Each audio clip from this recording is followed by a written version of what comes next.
The drive back from the Cascades had been long and uneventful. I was 67 years old, and those mountain trips were my way of clearing my head after decades of grinding in the commercial real estate sector. Diane was supposed to come with me, but a sudden summer cold had kept her home. I pulled my truck into the driveway of our suburban Seattle home, craving a hot shower and my wife's warm embrace.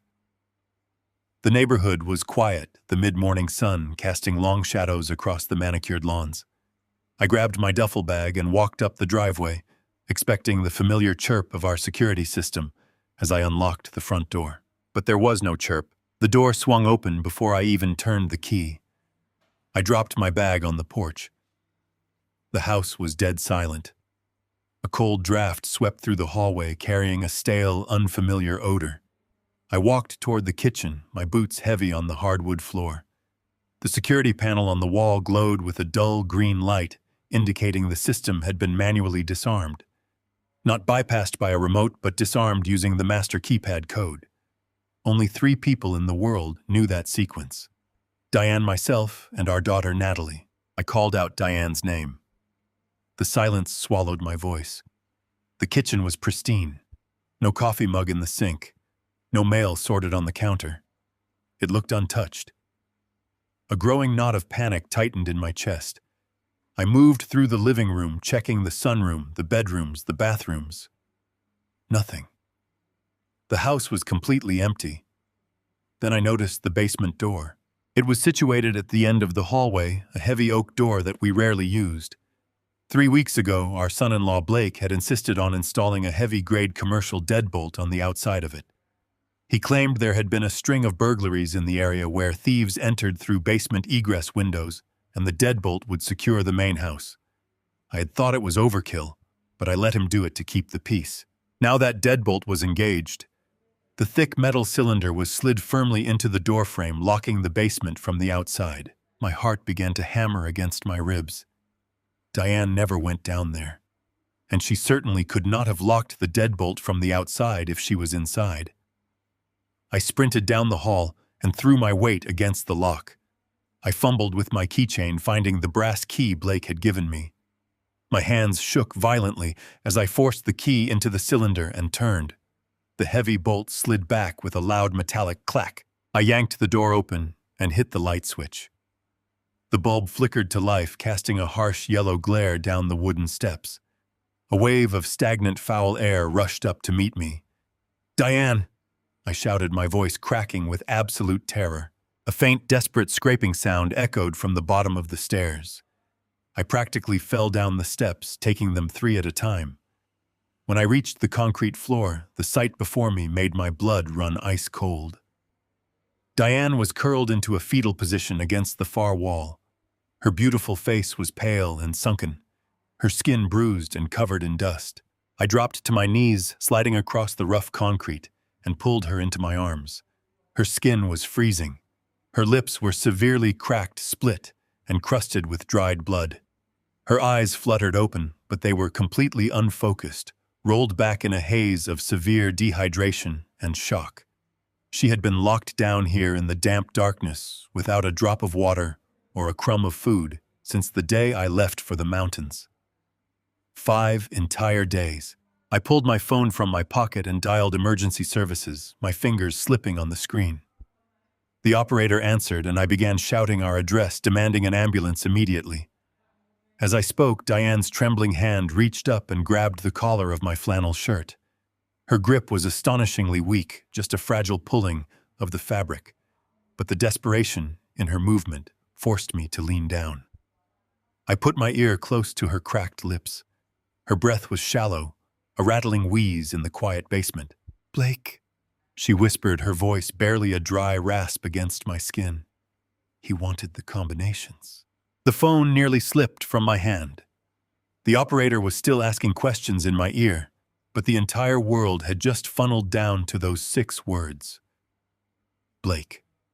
Our daughter Natalie's husband. The man who sat at my dinner table every Sunday laughing and drinking my wine. I held Diane tightly against my chest, assuring her she was safe, that help was coming, but my mind was already shifting from panic to a terrifying, icy clarity. The ambulance ride was a blur of flashing red lights and the frantic voices of paramedics pumping intravenous fluids into my wife's failing veins. I sat in the corner of the rig, clutching her cold hand, watching the monitor beep with a weak, irregular rhythm.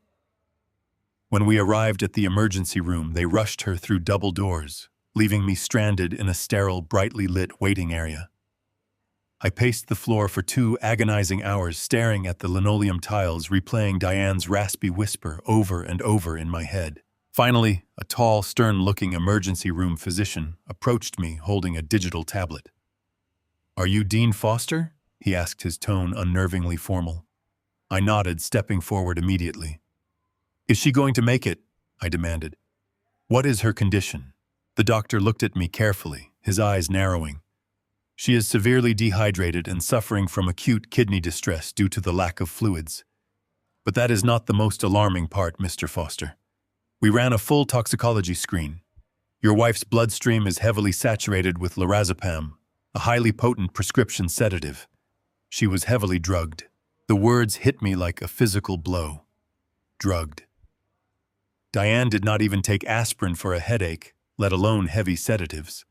I opened my mouth to explain that my son-in-law must have done this, that the police needed to be called immediately. But before I could speak, a woman in a crisp gray suit approached us, holding a manila folder. She introduced herself as the hospital administrator. "Mr. Foster," she said, her voice devoid of any warmth, "I'm afraid I must ask you to step back from the patient treatment area. We are transferring Diane to a secure, specialized ward, and you do not have the authorization to make medical decisions on her behalf." I stared at her in absolute disbelief. "What are you talking about?" I asked, my voice rising. "I'm her husband of 40 years. I make all her medical decisions." The administrator opened the folder and pulled out a freshly printed document bearing the official seal of the county court. "Not anymore, Mr. Foster," she stated coldly. "2 days ago, your daughter Natalie and her husband Blake Sutton filed an emergency medical proxy and temporary conservatorship. They provided sworn statements that Diane has been experiencing violent, unpredictable dementia episodes. They testified that she frequently locked herself in the basement and refused to eat or drink.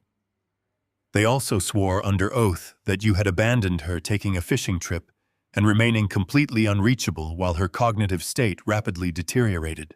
The air was suddenly sucked out of the room. My mind raced, piecing together the horrific puzzle. They had drugged her. They had locked her in the basement. Then they had gone to a judge claiming she was a danger to herself and that I was a negligent husband. The heavy deadbolt Blake had installed was not to keep burglars out. It was to keep my wife in. It was a fabricated medical emergency designed to strip us of our legal autonomy. I reached for the document, but the administrator pulled it back. "According to this proxy, your daughter and son-in-law have full medical and financial authority until a formal court evaluation can be completed," she said. "They have explicitly instructed us not to release any further medical information to you as they believe your negligence contributed to her condition." I did not scream. I did not throw a punch or cause a scene in the lobby. Decades of negotiating hostile commercial real estate acquisitions had taught me that whoever loses their temper first loses the war. Blake and Natalie had executed a surgical strike against my family. They had weaponized the legal system, locking my wife in a medical prison while simultaneously painting me as an abusive absentee husband. I looked the administrator directly in the eye. "I understand," I said, my voice dropping to a low, terrifyingly calm register. "I will return with the appropriate documentation." I turned on my heel and walked out through the sliding glass doors of the emergency room into the blinding afternoon sun. I did not drive back to the mountains. I sped back to my house, breaking every speed limit law in the county. If they had filed an emergency conservatorship claiming Diane was suffering from dementia, I needed her actual medical files. I needed the decade of spotless, clean bills of health from our family physician locked in my study to prove to the hospital and the courts that this was a coordinated fraud. I slammed my truck into park and marched through the open front door of my house. I bypassed the kitchen and went straight down the hall to my private study. It was a room governed by strict rules. No one entered without my permission. I pushed the heavy oak door open and froze. The room had been thoroughly, systematically violated. The Persian rug that covered the center of the floor had been violently yanked aside. Beneath it, the heavy steel plate of my floor safe lay exposed. But it was not just exposed. The thick biometric locking mechanism was completely destroyed. A ring of jagged metal shavings covered the hardwood floor surrounding the safe. Someone had brought in an industrial-grade magnetic drill press and bored straight through the hardened steel core. I dropped to my knees and pulled the heavy door open. It was completely empty. My breathing slowed to a deliberate, measured rhythm. This was not a random burglary. A random thief takes televisions and jewelry. A random thief does not know the exact location of a hidden floor safe beneath a rug in a private study. A random thief does not use an underground professional-grade drill to bypass a biometric lock. I stared into the dark, empty cavity of the safe. Everything was gone. My emergency cash reserves, the bearer bonds I had collected over 20 years, but most importantly, the unencumbered deed to the Riverside Commercial Plaza. That plaza was my life's work. I had spent 40 years sacrificing birthdays and holidays, working 80-hour weeks, negotiating with ruthless contractors, and surviving 2 economic recessions to build that property. It generated massive passive income and was entirely paid off. It was the crown jewel of the Foster family legacy. The asset I intended to leave behind to ensure Diane and Natalie were taken care of long after I was gone. And now the deed was in the hands of the man who had locked my wife in a basement to die. I stood up, the metal shavings crunching beneath my boots. Suddenly, a memory from 3 weeks ago flashed vividly in my mind. We were sitting at the dining room table having a Sunday roast. Natalie had been swirling her wine glass, complaining bitterly about the tiny apartment they were renting. She had looked at me with an arrogance I had dismissed as youthful frustration and said, "It's ridiculous that Blake and I are struggling to build a life while my inheritance is just sitting stagnant in your safe doing nothing." I had chuckled at the time, telling her that the inheritance was for the future, not to fund Blake's endless string of failing tech startups. I remembered Blake sitting beside her, not saying a single word, just staring at me with a smirk playing at the edge of his mouth. It had not been an idle complaint. It had been a declaration of war. They did not want to wait for me to die. They wanted the empire now. Blake had installed the deadbolt on the basement door the very next day. They had orchestrated this entire nightmare. They sedated my wife, locked her away, left her to rot, and then used her artificially induced medical crisis to rush a judge into granting them emergency legal power. With that power, they intended to liquidate my life's work. I walked out of the study and looked around the silent, empty house. My daughter, my own flesh and blood, had conspired to torture her mother and rob her father. The grief tried to rise in my throat, but I forced it down, locking it away in the darkest corner of my mind. Grief was a useless emotion right now. What I needed was leverage. I pulled my phone from my pocket. I did not call the police. The police would take reports, file paperwork, and ask questions while Blake liquidated my commercial plaza and moved the funds offshore. I needed absolute, immediate devastation. I dialed the number of the only man ruthless enough to handle this. Marshall Reed was not just a lawyer. He was a corporate shark who specialized in asset retrieval and hostile litigation. He answered on the second ring. "Marshall," I said, my voice echoing in the hollow hallway of my violated home. "Pull every deed, every trust, and every financial shield you have on my accounts." Blake drilled the safe. He took the Riverside deed, and he just seized medical control of Diane. There was a brief silence on the line, followed by the sound of a heavy chair pushing back. "Where are you, Dean?" Marshall asked, his voice sharpening into a lethal blade. "I am standing in my study," I replied. "But I am coming to your office right now. Prepare a shadow audit. I want to know exactly what he did with that deed, and then we are going to bury him." I hung up the phone, turned my back on the empty safe, and walked out the front door, locking it behind me. The time for being a father was over. The time for being a target was finished. The silent reckoning had begun. The sliding glass doors of the intensive care waiting area parted with a soft, mechanical hiss. I remained seated on the rigid plastic chair, my hands resting flat on my knees. Rapid footsteps echoed down the linoleum corridor. I did not need to look up to know who was approaching. The frantic, uneven rhythm belonged to a performance. I kept my eyes fixed on the scuffed toes of my work boots as the footsteps abruptly halted in front of me. "Dad!" Natalie gasped. Her voice was pitched an octave higher than usual, strained with manufactured panic. She dropped into the chair beside me, burying her face in her hands. Her shoulders heaved with dramatic, dry sobs. I turned my head slowly, letting the exhaustion of the past 5 hours settle into my posture. Natalie peered at me through her fingers. Her eyes were completely dry. Not a single tear stained her cheeks. She was 34 years old, wearing a pristine cashmere sweater and holding a designer handbag that cost more than a reliable used car. A handbag I now realized was likely purchased with funds drained from my own accounts. Blake stepped up behind her, placing a heavy, comforting hand on her shoulder. He wore a tailored navy blazer and a perfectly knotted silk tie. He looked like a man arriving at a corporate board meeting, not a son-in-law rushing to a family tragedy. His jaw was set in a mask of stoic resolve. He looked down at me with an expression of profound, sickening pity. "Dean, we came the second the hospital called us," Blake said. His voice was smooth, measured, and dripping with false empathy. "We tried to reach you for days. When you did not answer your satellite phone, we had no choice but to step in." Diane was completely out of control. The doctors said her cognitive state deteriorated overnight. I stared at him. I looked at his manicured hands. I thought about the heavy-grade commercial deadbolt installed on the outside of my basement door. I thought about the jagged metal shavings scattered across the hardwood floor of my private study.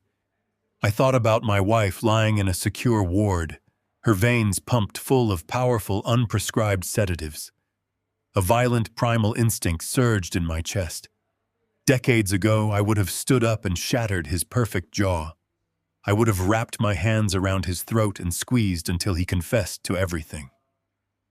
But rage is a loud, careless weapon. Rage makes mistakes, and I could not afford a single miscalculation. I forced the anger down, burying it deep in my gut. I let my shoulders slump forward. I let my chin drop, staring blankly at the floor. I transformed myself into the exact image they needed to see. A defeated, broken old man who had completely lost his grip on reality. "I just went fishing," I whispered. My voice cracked perfectly. I made it sound brittle, hollowed out by grief. "I just went to the mountains." She was fine when I left. She was perfectly fine. Natalie sighed loudly, a sound of profound irritation, barely masked by her performance of sorrow. "Dad, she was not fine. You just refused to see it. You have been in denial for months.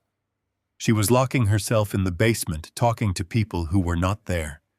She stopped eating. She stopped drinking water. When we came by to check on her, she was completely incoherent. We had to do something to save her." "You left her alone," Dean Blake added softly. He crouched down so he was at eye level with me.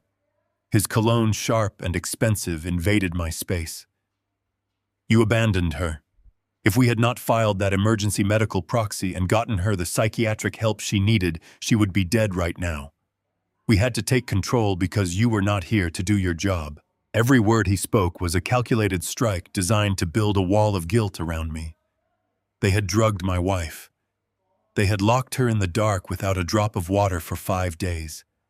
And now they were sitting in a brightly lit hospital waiting room, seeing her suffering, to paint themselves as her saviors.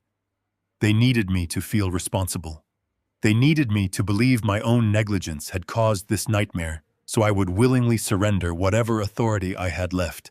I slowly raised my head and looked Blake in the eye. I widened my eyes, letting a look of helpless confusion wash over my features. "What do we do now?" I asked, letting my hands tremble slightly on my lap. The hospital administrator said I cannot even make decisions for her anymore. They said you have the proxy. Blake offered a tight, sympathetic smile. It is only temporary, Dean, just until she stabilizes. But we need to face reality. The doctors are saying this mental break is severe. Diane is going to need round-the-clock specialized care. And frankly, Dean, you are getting older. You cannot handle an aggressive dementia patient on your own. It is too much of a physical and emotional burden for a man your age. Natalie reached out and patted my arm condescendingly. We are just trying to protect you, Dad. We want you to be able to enjoy your retirement without spending your final years as a full-time nurse.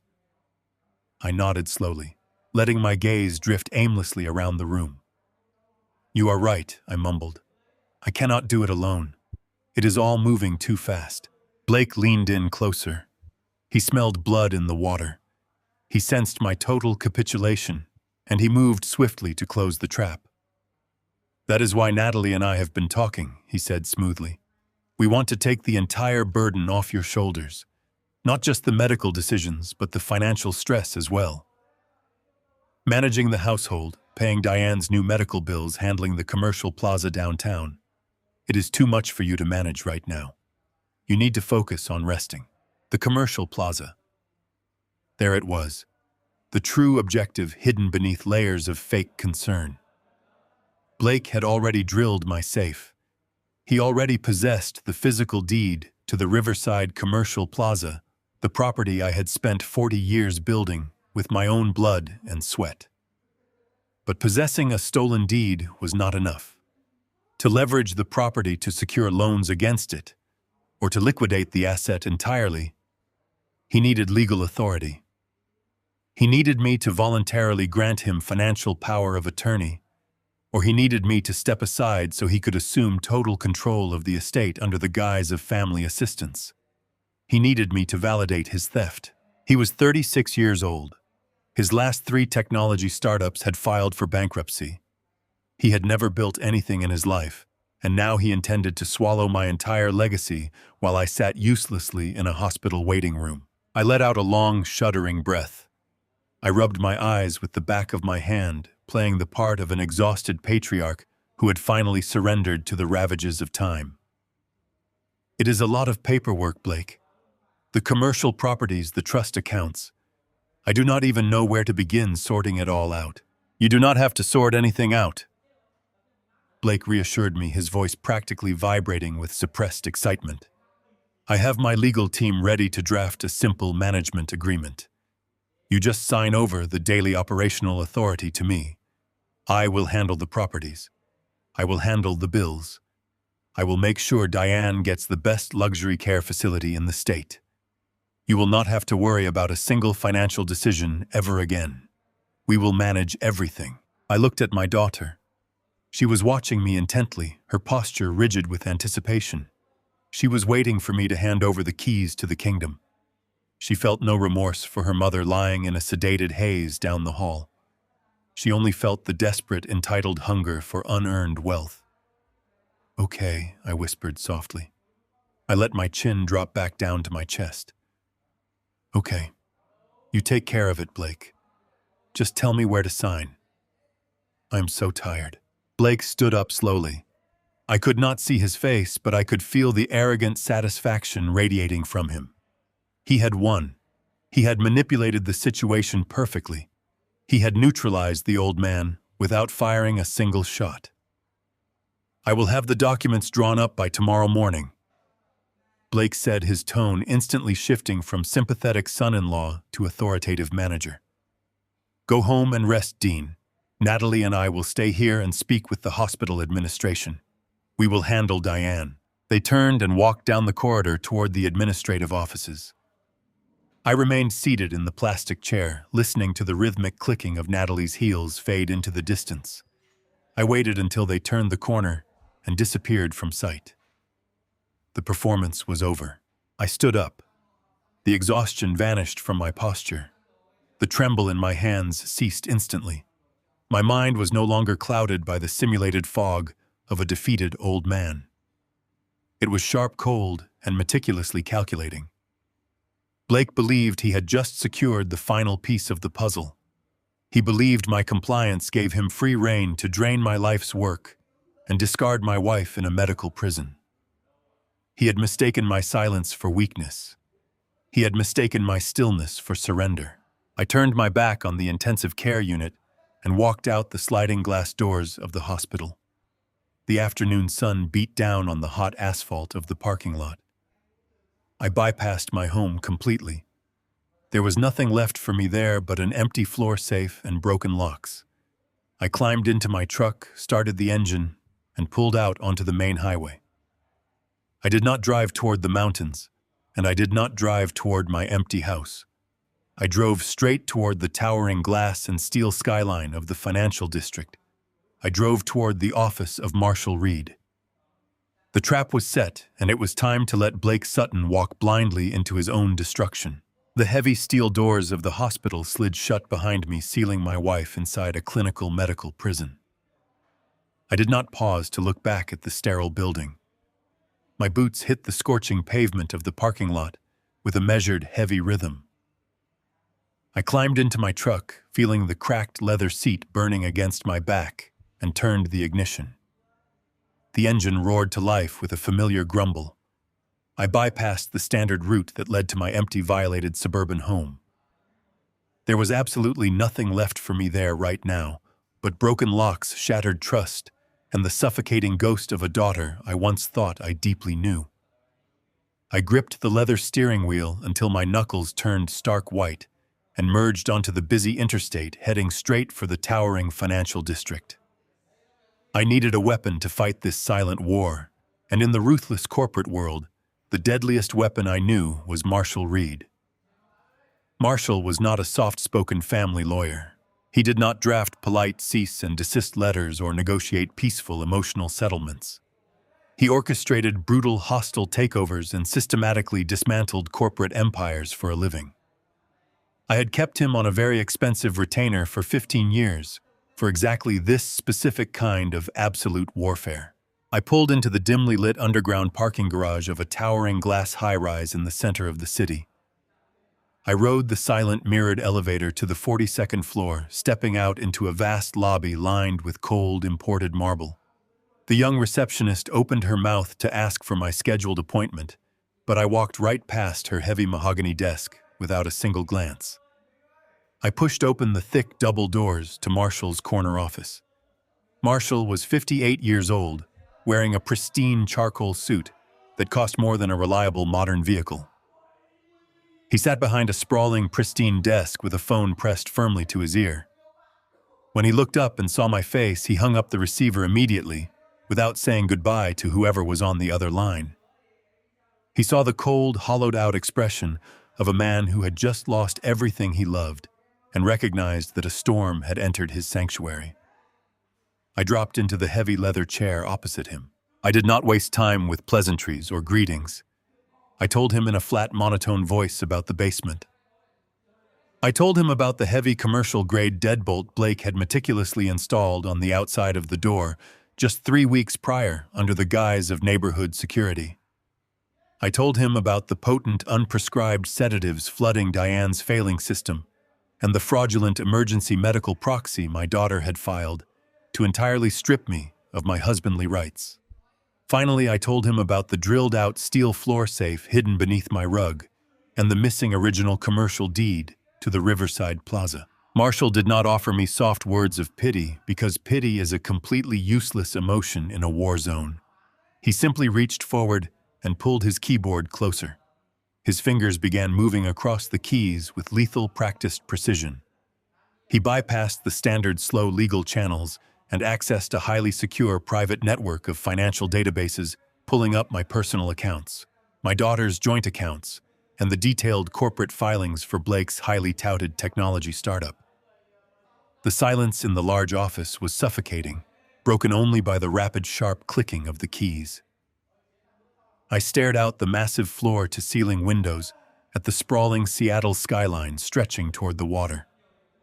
I had spent 4 grueling decades building my wealth in this difficult city. I started my career with a single unreliable dump truck and a heavy box of rusted inherited tools.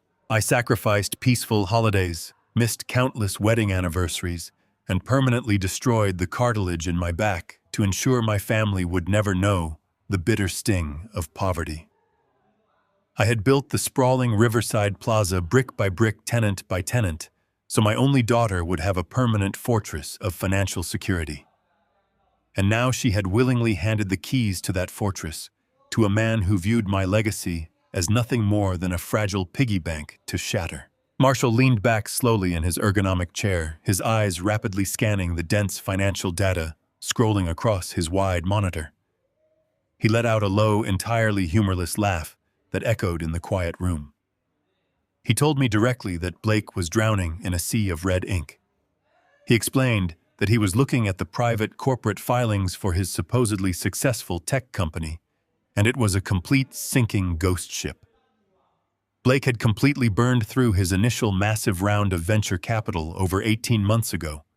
His corporate payroll accounts were completely empty, indicating his employees had not been paid in weeks. He was currently facing 3 separate aggressive lawsuits from unpaid furious vendors, and his primary early investors were actively preparing to file court documents for a forced, involuntary liquidation.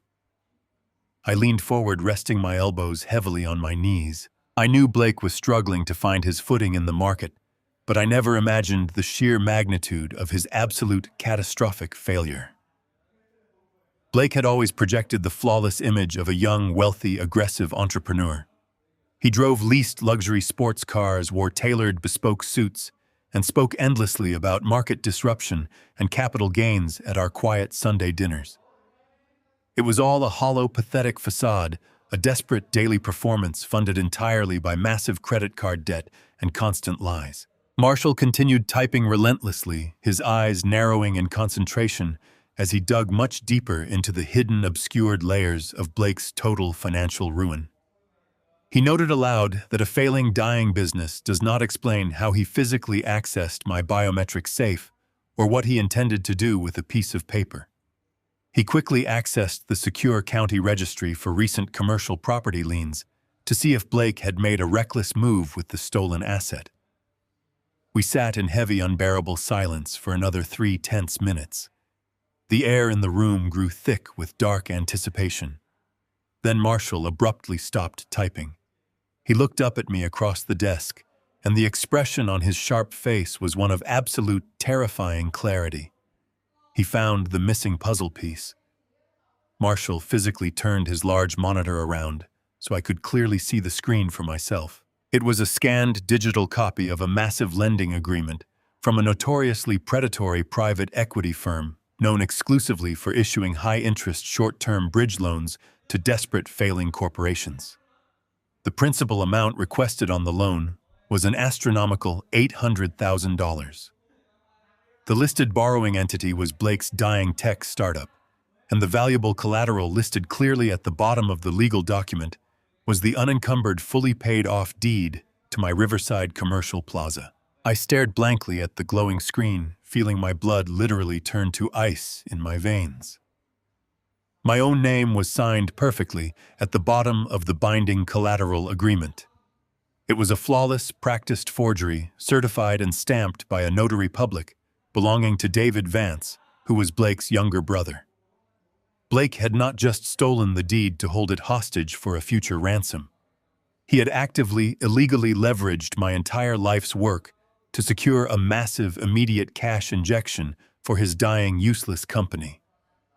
Marshall pointed a long finger at the screen and explained the fatal catch in the plan. He told me this was only a preliminary approval document meant to lock in the brutal interest rates. Private equity firms are notoriously ruthless, but they are not entirely stupid. They do not release $800,000 in liquid cash based solely on a single piece of scanned paper signed by a convenient family notary. They absolutely require an in-person, legally notarized signature from the primary property owner to release the heavy funds.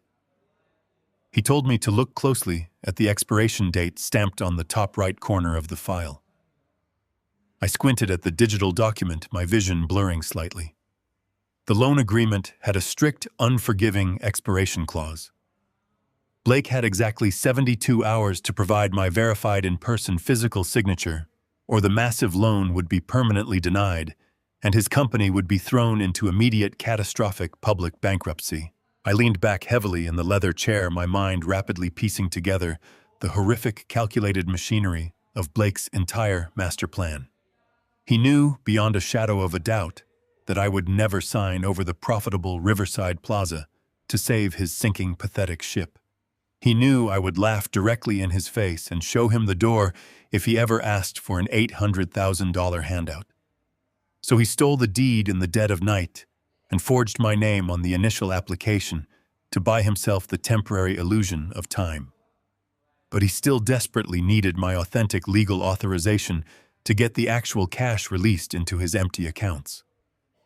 I asked Marshall quietly how a desperate man gets a legally binding signature from a stubborn father-in-law who absolutely refuses to give it.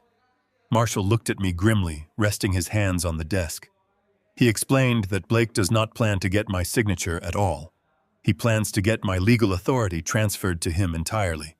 He intends to prove to a state judge that I am completely cognitively unfit to manage my own vast estate. The realization struck me with the devastating force of a speeding freight train. The fraudulent medical proxy they quickly filed for Diane was just the first preliminary phase of the entire operation. By officially claiming Diane was suffering from violent sudden dementia and legally documenting that I had negligently abandoned her in the wilderness to go fishing, they were establishing a documented legal history of my severe incompetence as a caregiver and a patriarch. They locked my sick wife in a freezing basement without water and sedated her into a dangerous coma, not just to torture her, but to manufacture a massive, undeniable medical crisis that proved to the state I was incapable of protecting my own family. I thought deeply about my daughter Natalie. I had gladly paid for her expensive college tuition, her lavish destination wedding, and her massive down payment on her first beautiful home. I had given her absolutely everything a loving father could possibly give, and in return for a lifetime of devotion, she had willingly signed a fraudulent medical proxy, fully knowing her own mother was slowly dying of severe dehydration in the dark. She was not a confused, innocent victim of Blake's clever manipulation. She was a willing, active, greedy participant in the attempted murder of her own mother just to expedite her stagnant inheritance. Blake was going to effectively use Diane's artificial medical emergency to petition the local court for a full and permanent conservatorship over both of us. If a judge officially declared me legally incapacitated due to extreme emotional distress and gross criminal negligence, Blake, acting as my daughter's devoted husband, would be immediately granted total sweeping financial power of attorney. He would absolutely not need my physical signature to secure the $800,000 private equity loan. He could simply confidently sign the final binding documents himself, acting legally as my court-appointed financial proxy. He would easily save his miserable tech company, completely drain all the hard-earned equity from my commercial plaza, and leave Diane and me rotting in separate, miserable state-run care facilities until we quietly died. The sheer calculating absolute evil of the detailed plan was breathtaking to behold. He had weaponized our family trust, turning my wife's very life into a disposable temporary pawn for his corporate survival. Marshall swiftly closed the confidential file on his screen and stated firmly that we needed to go to the local police right this very second. He emphasized loudly that we had solid proof of the fraudulent loan application and undeniable proof of the forged family notary stamp. He insisted fiercely we could have Blake arrested and locked up for major financial fraud before the sun even set over the city. I shook my head slowly and deliberately, rejecting the standard logical legal path. If we went directly to the police right now, Blake would simply panic and adapt. He would easily claim he was acting under my explicit verbal instructions to save the family business from ruin. He would legally use the medical proxy he currently held to restrict my access to Diane even further, or claiming to the hospital that my sudden police report was the tragic result of a paranoid senile delusion brought on by stress. The ensuing legal battle could drag on for grueling, painful months, and Diane absolutely did not have months to spare. She was trapped in a highly secure medical ward right now, surrounded by doctors who fully believed she was violently insane because of the precise calculated lies my own daughter fed them. I stood up from the chair and walked slowly over to the floor-to-ceiling window, looking down at the tiny, insignificant vehicles crawling along the city streets far below us. Blake truly thought he had completely outsmarted a tired, oblivious old man. He firmly thought I would crumble under the heavy, terrifying weight of my wife's sudden, mysterious illness and willingly hand over the keys to my massive empire out of sheer emotional exhaustion. I was going to let him believe he was absolutely right about me. I was going to give him the grand, beautiful illusion of a total, unopposed family victory. I turned and told Marshall to completely ignore the authorities and strictly avoid filing any protective legal injunctions. I instructed him clearly to draft a series of minor, completely irrelevant financial surrender documents immediately. I wanted them to look highly official and completely binding. I wanted them to look exactly like I was voluntarily handing over the daily management of my smaller personal checking accounts and routine household utility bills simply to ease my terrible sudden burden. Marshall frowned deeply, his brow furrowing, as he asked if I seriously wanted to give that dangerous monster legal access to any of my money. I turned to face my longtime attorney, allowing a cold, empty, dangerous smile to spread slowly across my face. I explained softly that I wanted to give Blake a tiny, harmless piece of raw meat to keep him entirely distracted while we meticulously prepared the slaughterhouse for his arrival. I wanted him to truly think I was rolling over and giving up the fight. I wanted him to confidently bring his court-appointed evaluator directly to my house tomorrow to finalize my permanent legal incapacitation.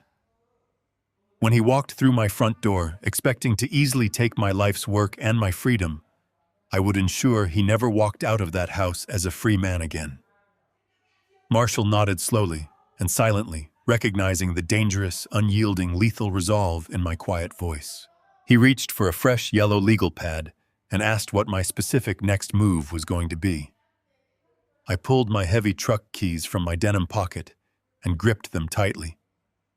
I told him I was going straight back to my empty, violated house. I was going to gladly invite the devil inside. The glowing screen of Marshall's monitor illuminated the dust motes dancing in the quiet office. I kept my eyes fixed on the digital copy of the $800,000 loan agreement. The forged signature mocked me. Blake had executed a brilliant financial assault, but a desperate father will always search for a lifeline of denial. I turned away from the monitor and looked at Marshall. My voice was a dry, hollow rasp in the cavernous room. I told him that Blake must have manipulated her. I insisted that Natalie was 34 years old, but she was still my little girl, easily swayed, easily blinded by a husband who spoke in grand promises and empty corporate buzzwords. I needed Marshall to tell me that my daughter was a victim of her husband's narcissistic ambition. I needed a legal loophole that proved she was completely unaware of the heavy steel deadbolt Blake had installed on the outside of my basement door. Marshall did not nod. He did not offer a comforting smile. He reached into his polished leather briefcase and withdrew a physical manila folder. He laid it flat on the mahogany desk between us. The sharp slap of the thick paper hitting the wood echoed like a gunshot. He told me that pity was a luxury we could no longer afford. He opened the folder and pushed a single heavily stamped document toward me. It was the emergency medical proxy, the exact same legal document the hospital administrator had weaponized against me 2 hours ago. I stared down at the crisp white paper. My vision blurred slightly, but the thick black ink at the bottom of the page was unmistakable. There were 2 signatures securing the temporary conservatorship. The first belonged to Blake Sutton, his aggressive, jagged handwriting slashing across the signature line. The second signature sat directly beneath it. The looping, elegant cursive was utterly familiar. It was the exact same handwriting I had proudly watched practice her letters at our kitchen table 25 years ago. It was the exact same signature that graced the bottom of the thank you cards for the lavish destination wedding I had fully financed. It was Natalie's signature. I tried to swallow, but my throat was entirely closed. I told Marshall it could be forged. I pointed a trembling finger at the ink and insisted that Blake had a family notary in his pocket. He could have easily falsified her name just as he had falsified mine on the commercial deed. Marshall folded his hands together, his expression devoid of any softening empathy. He systematically dismantled my last remaining fortress of paternal denial.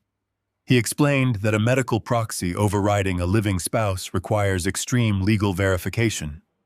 Blake's brother, the corrupt notary, had processed the loan documents, but the medical proxy was filed directly with a county judge. Marshall pointed to the digital timestamp printed on the top margin of the proxy. He told me to look at the exact hour and minute it was filed. I squinted at the small black numbers. The document had been legally submitted to the county court on Thursday at 10 in the morning.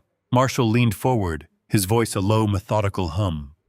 He explained that on Thursday morning, I was 3 days into my fishing trip in the Cascades. Diane had already been locked behind that steel deadbolt without water or light for 72 agonizing hours. To file an emergency proxy of this magnitude in person, both petitioners had to physically stand before the county clerk and swear under penalty of perjury that they had actively attempted to provide care for the patient. Natalie had stood in a brightly lit courthouse on Thursday morning and sworn to a judge that she had personally witnessed her mother suffering a violent, self-isolating mental breakdown. The crushing weight of the truth collapsed my chest. Natalie had not been manipulated. She had not been kept in the dark about her husband's desperate financial maneuvers. She knew. My own daughter knew her mother was lying on a freezing concrete floor, slowly dying of severe dehydration, and she used that manufactured suffering as legal leverage to seize control of my estate. She had traded her mother's life for an $800,000 bridge loan. I closed my eyes. The image of Diane's cracked, bleeding lips flashed vividly in the darkness. I remembered the incredibly weak, desperate grip of my wife's hand on my flannel shirt as the paramedics loaded her onto the stretcher. I remembered the exact moment Natalie was born, the profound, overwhelming promise I had made to the universe that I would protect her from every harm the world could offer. For 3 decades, I had honored that promise. I had shielded her from the brutal realities of the commercial real estate grind. I had absorbed the stress of economic recessions and volatile markets so she could live a life of uninterrupted, pristine comfort. And this was my return on investment. When I opened my eyes, the terrified, grieving father was completely dead. The man sitting in the leather chair opposite Marshall Reed was entirely different. The burning anger in my gut crystallized into a glacier of absolute, unyielding resolve. I did not shed a single tear. I did not raise my voice. I simply slid the fraudulent medical proxy back across the mahogany desk. I looked at Marshall and told him to burn their world to the ground. Marshall's eyes gleamed with the cold satisfaction of a corporate shark who had just been given permission to feast. He immediately grabbed a fresh legal pad and began detailing the exact sequence of our countermaneuver. He explained that Blake was operating under a strict 72-hour deadline to provide a notarized signature for the massive private equity loan. Blake desperately needed the court-appointed medical evaluator to officially declare me legally incapacitated tomorrow afternoon. Once I was stripped of my autonomy, Blake would simply sign the final loan documents himself as my primary conservator. Marshall stated that our first instinct should be to intercept the evaluator and provide them with the decade of spotless medical records locked in my study. We could easily prove my cognitive health, deny the conservatorship, and block the loan. I raised my hand, silencing my attorney mid-sentence. I told him that blocking the loan was a defensive maneuver. Defensive maneuvers only prolonged the war. I did not want to merely stop Blake and Natalie from stealing my assets. I wanted to actively orchestrate their total, inescapable ruin. If we simply blocked the loan, Blake would scramble and find another desperate avenue to liquidate my properties. He would keep coming using the fraudulent medical proxy to restrict my access to Diane while she suffered in that secure hospital ward. I leaned across the desk, my voice a quiet, lethal current. I instructed Marshall not to cancel the evaluation. I wanted the court-appointed evaluator to arrive at my home exactly as Blake had planned. I wanted my son-in-law and my daughter to walk through my front door tomorrow, brimming with arrogant confidence, fully believing they were minutes away from a complete and total victory. Marshall stopped writing. He looked at me carefully, assessing the dangerous shift in my strategy. He asked how I planned to survive a biased medical evaluation when Blake had undoubtedly prepared the battlefield. He warned me that Blake would likely plant evidence of my supposed dementia, perhaps hiding my medications, or altering my home to make me appear entirely incompetent to the state official. I offered a tight, humorless smile. I told Marshall that I was counting on Blake to cheat.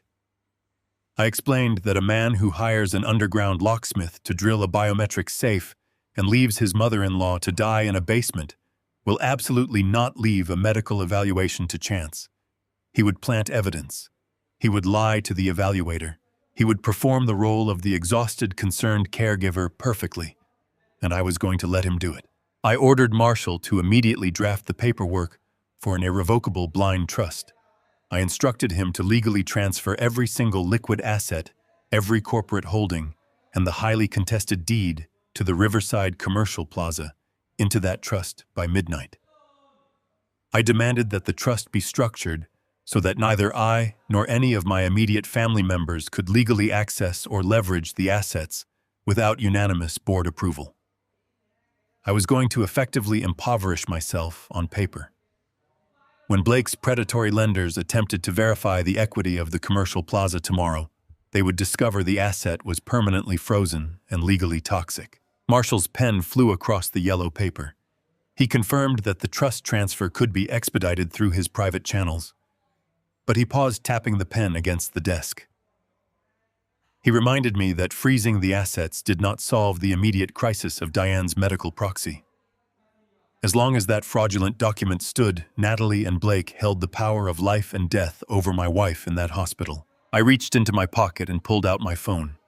I placed it on the desk next to the forged proxy. I told Marshall that freezing the assets was just the financial strike. The true devastation would require a much sharper blade. I instructed him to contact his quiet connections at the State Attorney General's office.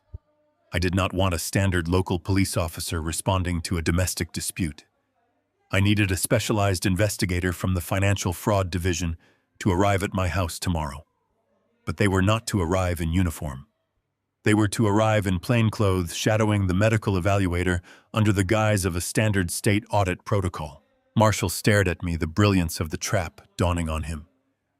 I was going to invite the very authorities Blake feared directly into my living room. I was going to let Blake and Natalie confidently present their forged documents, their planted evidence, and their manufactured lies directly to a federal fraud investigator. I stood up from the leather chair. The crushing fatigue of the day had been entirely replaced by a surging, icy adrenaline. I told Marshall to finalize the trust documents and secure the investigator. I had an appointment to keep at my violated home. I needed to prepare the stage for my daughter's performance. I turned and walked out of the corner office. I did not look back at the sprawling city skyline or the opulent marble lobby. I strode to the elevator, my mind locking onto the single unyielding objective. My family had mistaken my quiet, patient love for naive vulnerability. They had mistaken my silence for weakness. Tomorrow, they would learn that a silent man is merely conserving his breath for the final, devastating blow. I stepped into the elevator and pressed the button for the garage, ready to return to the house they thought they had conquered.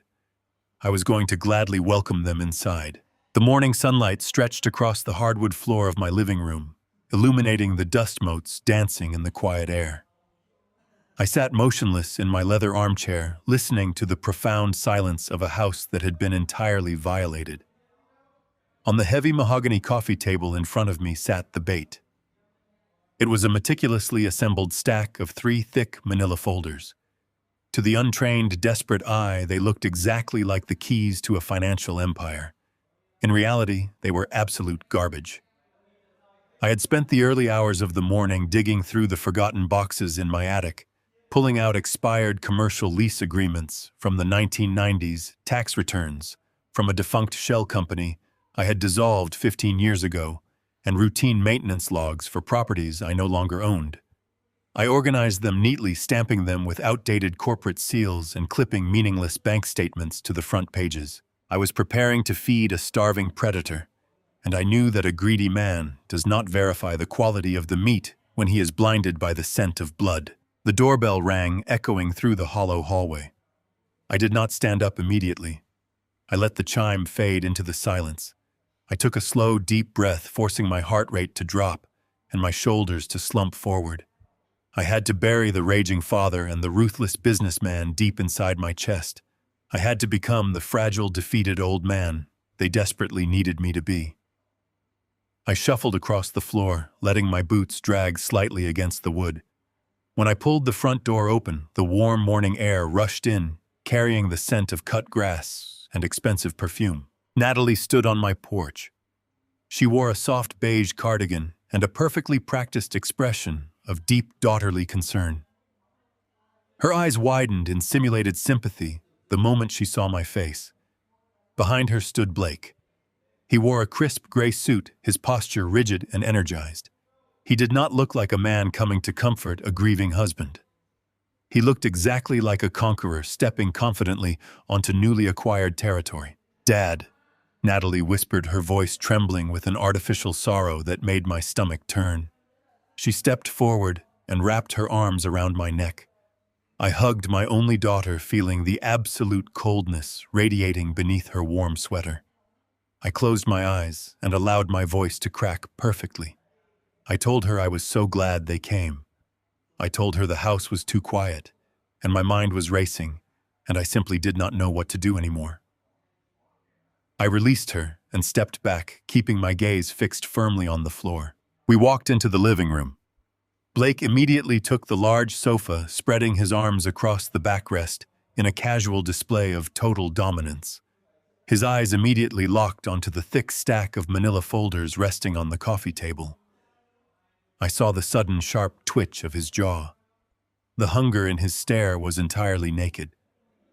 I slowly lowered myself into the armchair, letting out a long, ragged sigh. I rubbed my hands over my face, playing the part of a man whose spirit had been entirely crushed by the crushing weight of a sudden medical tragedy. "The hospital called me this morning," I murmured, staring blankly at the rug. "They said Diane is stable, but she is not waking up. They said the cognitive damage might be permanent. I do not understand how this happened so fast. She was perfectly fine when I left for the mountains." Natalie leaned forward, resting her elbows on her knees. She looked at me with a tragic, condescending smile. "Dad, we have been trying to tell you this for months. Mom has been slipping away. You were just too close to the situation to see it. You were in complete denial. Leaving her alone in this big house was a mistake, but we are not here to blame you. We are here to fix it." I looked at my daughter and wondered exactly when the little girl I had raised had completely died inside. She sat there, looking me directly in the eyes, effortlessly lying about a mother she had willingly left to die in a dark, concrete basement. She knew Diane was not sick. She knew Diane was heavily sedated and locked behind a steel deadbolt. And yet she performed the role of the devastated child with a terrifying, chilling perfection. The last lingering ember of my paternal leniency, the tiny foolish hope that Blake had somehow manipulated her into this nightmare, permanently extinguished. She was not a pawn. She was a fully complicit architect of my destruction. I turned my gaze to Blake. "You were right, Blake," I whispered, my voice barely carrying across the room. "You were right at the hospital. I cannot do this alone. The doctors, the bills, the commercial properties. Every time the phone rings, my chest tightens. I cannot sleep. I cannot think straight. I am just so incredibly tired." Blake uncrossed his arms and leaned forward, resting his elbows on the table right next to the folders. He offered me a tight, deeply sympathetic smile. His voice was smooth and practiced, dripping with a lethal, comforting poison. "Dean, there is absolutely no shame in admitting you have reached your limit. You have carried this family on your back for 40 years. You built an incredible legacy. But right now, your only job is to rest. Your only job is to be here for Diane. You need to let us carry the heavy lifting." I nodded slowly, tears of manufactured defeat welling in my eyes.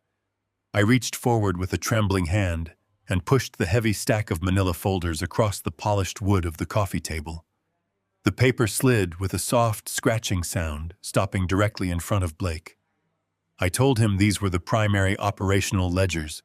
I lied and told him they contained the active account numbers, the property maintenance schedules, and the foundational trust documents for the estate.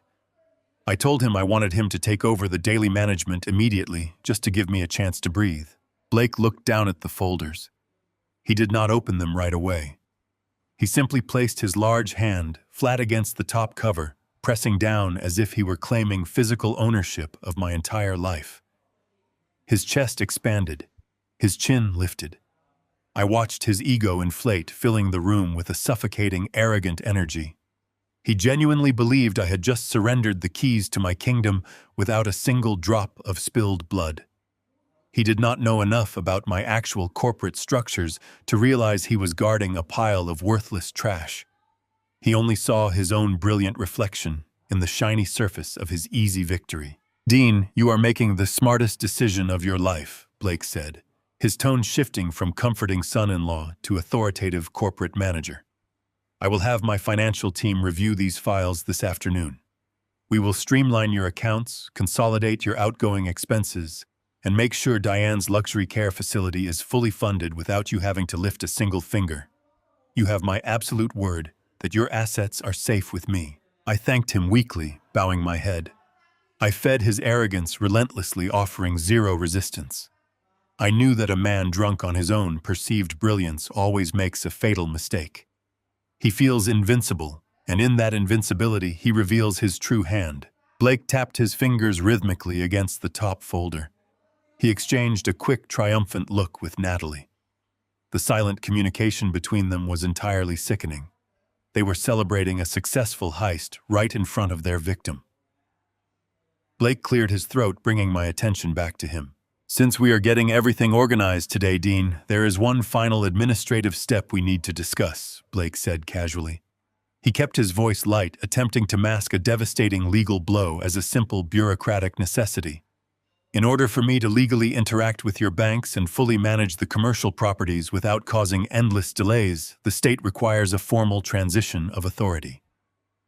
It is standard protocol when a spouse suffers a sudden catastrophic medical event." I looked up at him, blinking in feigned confusion. "A formal transition? What does that mean exactly?" Natalie reached out and patted my knee soothingly. "It is just a routine formality, Dad. Nothing for you to worry about. The court just needs to officially verify that you are under too much emotional distress to manage the estate independently right now. It protects you from liability and allows Blake to legally step in as your financial proxy." Blake nodded in agreement, picking up the narrative seamlessly. "We already filed the preliminary paperwork alongside Diane's emergency medical proxy. The county judge was incredibly understanding of your tragic situation. To finalize the temporary conservatorship, the court is sending a state-appointed medical evaluator to the house tomorrow morning at 10 o'clock. The room fell perfectly still. The trap they had built was finally laid bare in the morning light. They were bringing a state official directly into my living room to formally declare me cognitively unfit. They intended to use my grief, my exhaustion, and whatever fabricated evidence they planned to plant in my home to strip me of my legal autonomy forever. Once that evaluator signed the official document, I would cease to exist as a legal entity. Blake would gain total, absolute control over my life, my wife, and my money. He would sign the $800,000 private equity loan using my stolen commercial deed and leave me to rot. "An evaluator," I repeated, letting my voice tremble with anxiety. "Are they going to ask me questions?" "I do not know if I can handle a test right now, Blake. My memory is completely foggy." Blake smiled a genuine, terrifying smile of absolute victory. He leaned back into the sofa, resting his hand confidently on the stack of fake documents. "Do not worry about a thing, Dean. You do not have to study or prepare. Just be exactly who you are right now. Just answer their questions honestly and tell them how tired you feel. Natalie and I will be right by your side the entire time to help you through it. We will handle the evaluator. Tomorrow morning, we will make this transition completely official, and you can finally rest. I looked at my daughter and my son-in-law sitting comfortably in my home, basking in the warm glow of their impending treacherous triumph. I nodded my head in total submission. I told them I would be ready at 10 o'clock tomorrow. I thanked them again for stepping up to save our family. I played the grateful, helpless victim until the very second they gathered my worthless documents and walked out my front door. When the deadbolt finally clicked shut behind them, the heavy silence returned to the house. I stood up from the armchair. The exhaustion vanished. The trembling ceased. I walked over to the bay window and watched Blake confidently load the manila folders into the trunk of his luxury car. He was completely blind, walking willingly into a slaughterhouse of his own design. He thought he was bringing an evaluator tomorrow to finalize my destruction. He had no idea he was actually bringing a federal fraud investigator to witness his own spectacular demise. I turned away from the window, ready to prepare the final stage. I let my shoulders slump forward until my spine ached, letting the heavy silence of the room settle over us like a shroud. I looked up at them with watery, defeated eyes and told them I understood. I told them 10 in the morning would be perfectly fine for the evaluation. Blake offered a tight, gleaming smile that did not quite reach his cold eyes. He was completely convinced he had just secured the final lock on my financial coffin. He stood up from the sofa, adjusting the cuffs of his expensive tailored suit, and told me he needed to step outside to his car for a moment. He claimed he had to make a quick phone call to the court-appointed evaluator to formally confirm the appointment time for tomorrow morning. Natalie stood up right beside him, wrapping her arms around her waist in a pathetic display of manufactured exhaustion. She squeezed my arm with a touch so entirely devoid of genuine affection that it felt like a snake sliding across my skin, and said she was just going to use the guest restroom before they headed back to the hospital to check on her mother. I remained perfectly still in my leather armchair until they both walked out of the living room and disappeared down the hallway. The absolute moment they were out of sight, the fragile, defeated facade dropped from my face. I did not stay in the chair weeping over my lost family. I stood up and walked silently into the kitchen, my footsteps completely muffled by the thick runner rug. I pulled my smartphone from my pocket and opened a highly secured hidden application. I had not spent the entire previous night merely drafting fake financial documents and silently mourning the death of my family. I had anticipated that a desperate, greedy man who hires a criminal underground locksmith to drill a biometric safe would absolutely not leave a state medical evaluation unto mere chance. Blake was a coward at his core, and cowards always seek an unfair, devious advantage. Knowing he would inevitably return to the scene of his crime to finalize his trap, I had spent 4 grueling hours in the dead of night, installing high-definition motion-activated micro-cameras throughout my own home. It had been a physically demanding task for a man my age, climbing on step stools and routing tiny wires behind baseboards, but the emotional toll was far heavier. I had built this sprawling suburban house 40 years ago to be a safe fortress for my wife and my daughter. I had worked double shifts to pay for the solid oak doors and the secure windows to keep the dangerous world outside. Now I was wiring my own sanctuary to protect myself from the monsters I had invited inside. I had placed one camera discreetly inside the ventilation grate in the main hallway. I had hidden another perfectly behind the thick spine of a heavy leather-bound encyclopedia on my study bookshelf, angling the tiny lens to capture the entire room, and specifically my large mahogany desk. I leaned heavily against the cool granite counter of the kitchen island and stared at the glowing screen of my phone. I switched the live feed directly to the study. The room was completely empty and still for exactly 12 seconds. Then the heavy oak door slowly pushed open without making a single sound. It was not Natalie checking the rooms. It was Blake. He had not gone out to his car to make a phone call to any evaluator. He slipped into my private sanctuary with the practiced silent grace of a seasoned thief. I watched him through the digital lens, my jaw clenched so tightly that my teeth began to ache. He did not look around with the cautious hesitation of a man who felt an ounce of guilt for what he was doing. He moved with extreme arrogant purpose.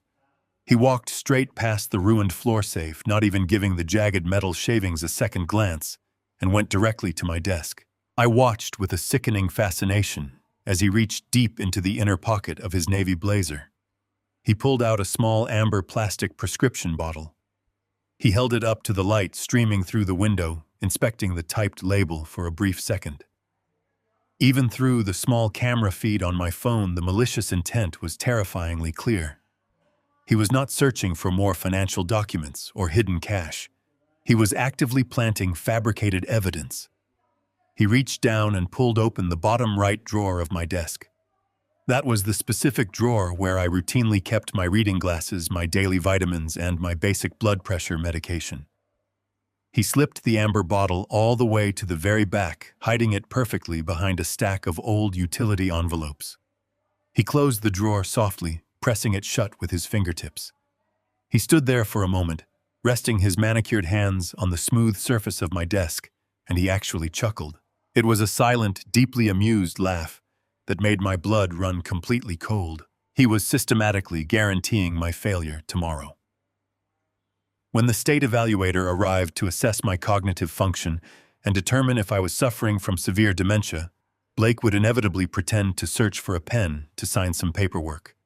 He would open that specific drawer and miraculously discover a hidden stash of powerful, unprescribed medication. I knew exactly what narrative he planned to construct right in front of the government official. He would put on a mask of shocked horror and claim I was secretly hoarding heavy sedatives. He would tell the evaluator that my mind was deeply fractured and dangerous, proving beyond a shadow of a doubt that I was completely unfit to manage my own life, let alone my vast commercial real estate empire. I turned off the screen and slipped the phone back into my pocket as I heard a door close down the hallway. The absolute, unadulterated malice of his action crystallized every single ounce of resolve remaining in my body. Any lingering hesitation, any tiny voice in my head telling me to show mercy because he was legally family, was permanently silenced. He returned to the living room a few minutes later, looking incredibly pleased with himself, followed shortly by Natalie. They put their coats back on, playing the roles of the devoted, exhausted children with sickening perfection. Blake walked over and shook my hand, his grip firm and condescendingly reassuring. He told me to get some rest tonight and promised that tomorrow would be a new, easier chapter for all of us. Natalie kissed my cheek and told me she loved me before turning toward the door. I nodded blankly, thanking them again for taking the heavy burden off my shoulders. I stood in the doorway and watched them walk down the driveway together. I watched them get into their luxury sedan, a car I had helped them finance, and drive away down the quiet suburban street. As soon as their taillights disappeared around the corner, I turned and walked directly into my study. The air in the room felt tainted. I walked around the large desk and pulled open the bottom right drawer. I reached past my reading glasses and pulled out the small amber bottle Blake had just planted. I held it up and read the label carefully. It was a heavy dosage bottle of haloperidol, a very powerful antipsychotic medication typically used to treat severe schizophrenia and acute aggressive dementia. The label bore a completely forged prescription with my exact name and date of birth printed clearly across the front. If a state medical evaluator found this hidden in my desk, they would immediately conclude I was suffering from severe undisclosed psychological episodes. They would sign the incapacitation order without a second thought, handing my entire life over to the man who bought the pills. I stood in the quiet study holding the plastic bottle tightly in my hand. I did not throw the pills into the garbage. I did not flush them down the toilet to destroy the evidence. I carefully placed the amber bottle right back into the drawer exactly where Blake had hidden it. I pushed it behind the old envelopes and closed the wood drawer tight. I was going to let him spring his own devious trap tomorrow morning. I was going to let him stand in my home and present his fabricated evidence right in front of the audience I had meticulously arranged. He thought he was bringing an evaluator to end my life, but he had no idea he was stepping into a fully prepared execution chamber. I walked out of the study and turned off the lights, ready for the sun to rise on his destruction. The drive back into the heart of the city felt entirely different than the frantic sprint I had made hours earlier. The late afternoon sun cast long, jagged shadows across the pavement, illuminating the dust dancing in the cab of my truck. The amber bottle of antipsychotics sat heavy in my mind, but I had left it exactly where Blake had hidden it, in my desk drawer. I needed him to spring his own trap tomorrow. I needed his overconfidence to be absolute. When I stepped off the elevator onto the 42nd floor of the law firm, the atmosphere had completely shifted. The quiet corporate elegance was gone, replaced by the frantic, coordinated hum of a legal war room. Marshall was standing over a massive conference table, covered in thick stacks of printed financial ledgers and property deeds. Beside him stood a man I had never seen before, a tall, broad-shouldered investigator wearing a plain gray suit and a completely unreadable expression. Marshall looked up as I entered the room and gestured to the empty chair at the head of the table. He did not ask how my meeting with Blake and Natalie had gone. He simply pointed to a sleek silver laptop sitting open next to the legal briefs. He told me his private investigation team had spent the last 4 hours tracking the digital footprint of the underground drill press used to destroy my biometric floor safe. He explained that a tool capable of boring through 2 inches of hardened steel without triggering a massive thermal alarm is not something you can rent at a local hardware store. It requires a highly specialized piece of equipment, usually reserved for high-end commercial bank installations. The investigator stepped forward and pressed a button on the laptop keyboard. A grainy black and white surveillance video began to play on the screen. The footage was time-stamped 3 days ago, exactly 24 hours after I had left for the mountains. It showed the desolate gravel parking lot of a dilapidated industrial park on the far south side of the city. A sleek black luxury sedan pulled into the frame, parking arrogantly across 2 designated spaces. I immediately recognized the vehicle. It was the expensive German car I had co-signed for Blake a year ago, when he convinced Natalie he needed a reliable vehicle to impress his venture capital investors. The driver's side door opened and Blake stepped out into the rain. He was wearing a dark trench coat, looking nervously over his shoulder as he walked toward the rusted metal door of a ramshackle auto body shop. A moment later, another man stepped out of the shadows to meet him. This man was wearing heavy work boots and a grease-stained hooded sweatshirt, carrying a large reinforced canvas duffel bag. I watched the screen in absolute silence as Blake reached into his coat and pulled out a thick, bulging manila envelope. He shoved it into the man's hands, pointing aggressively while speaking in rapid, animated sentences. Marshall paused the video, freezing the image of Blake handing over the envelope. He told me the man in the hooded sweatshirt was an unlicensed independent contractor named Elias Vance. He was the older, estranged cousin of the very same corrupt notary public who had stamped Blake's fraudulent private equity loan application. Marshall explained that his investigator had paid a visit to Elias Vance an hour ago. When the investigator calmly presented Elias with a folder full of clear photographic evidence tying him to the destruction of my safe, Elias had immediately surrendered every single piece of information to save himself from federal prison.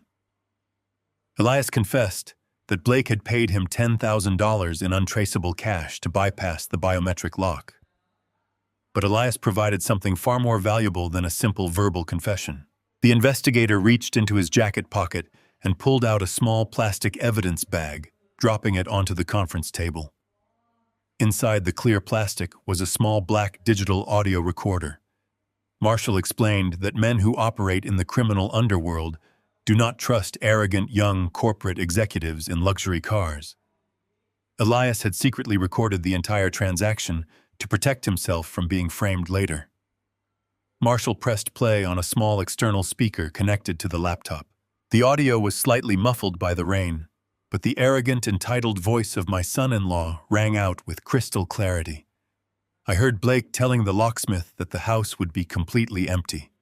I heard him laughing as he explained that the old man was lost in the woods and the old woman was safely tucked away where she could not cause any problems. I sat perfectly still, gripping the arms of my chair, as I listened to the man who slept next to my daughter casually joke about locking my wife in a freezing basement. It was the sound of a man who believed he was utterly untouchable. I did not react. I simply stared at the plastic evidence bag, committing the sound of his cruel laughter to memory.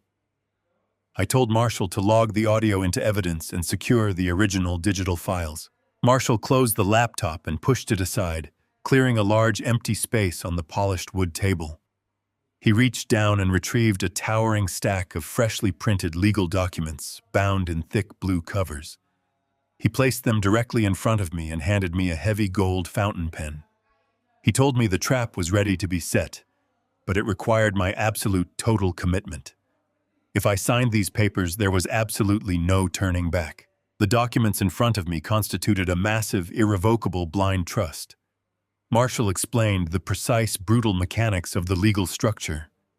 In order to completely neutralize the stolen deed and the fraudulent loan application, I had to voluntarily surrender ownership of every single asset I had built over the last 40 years.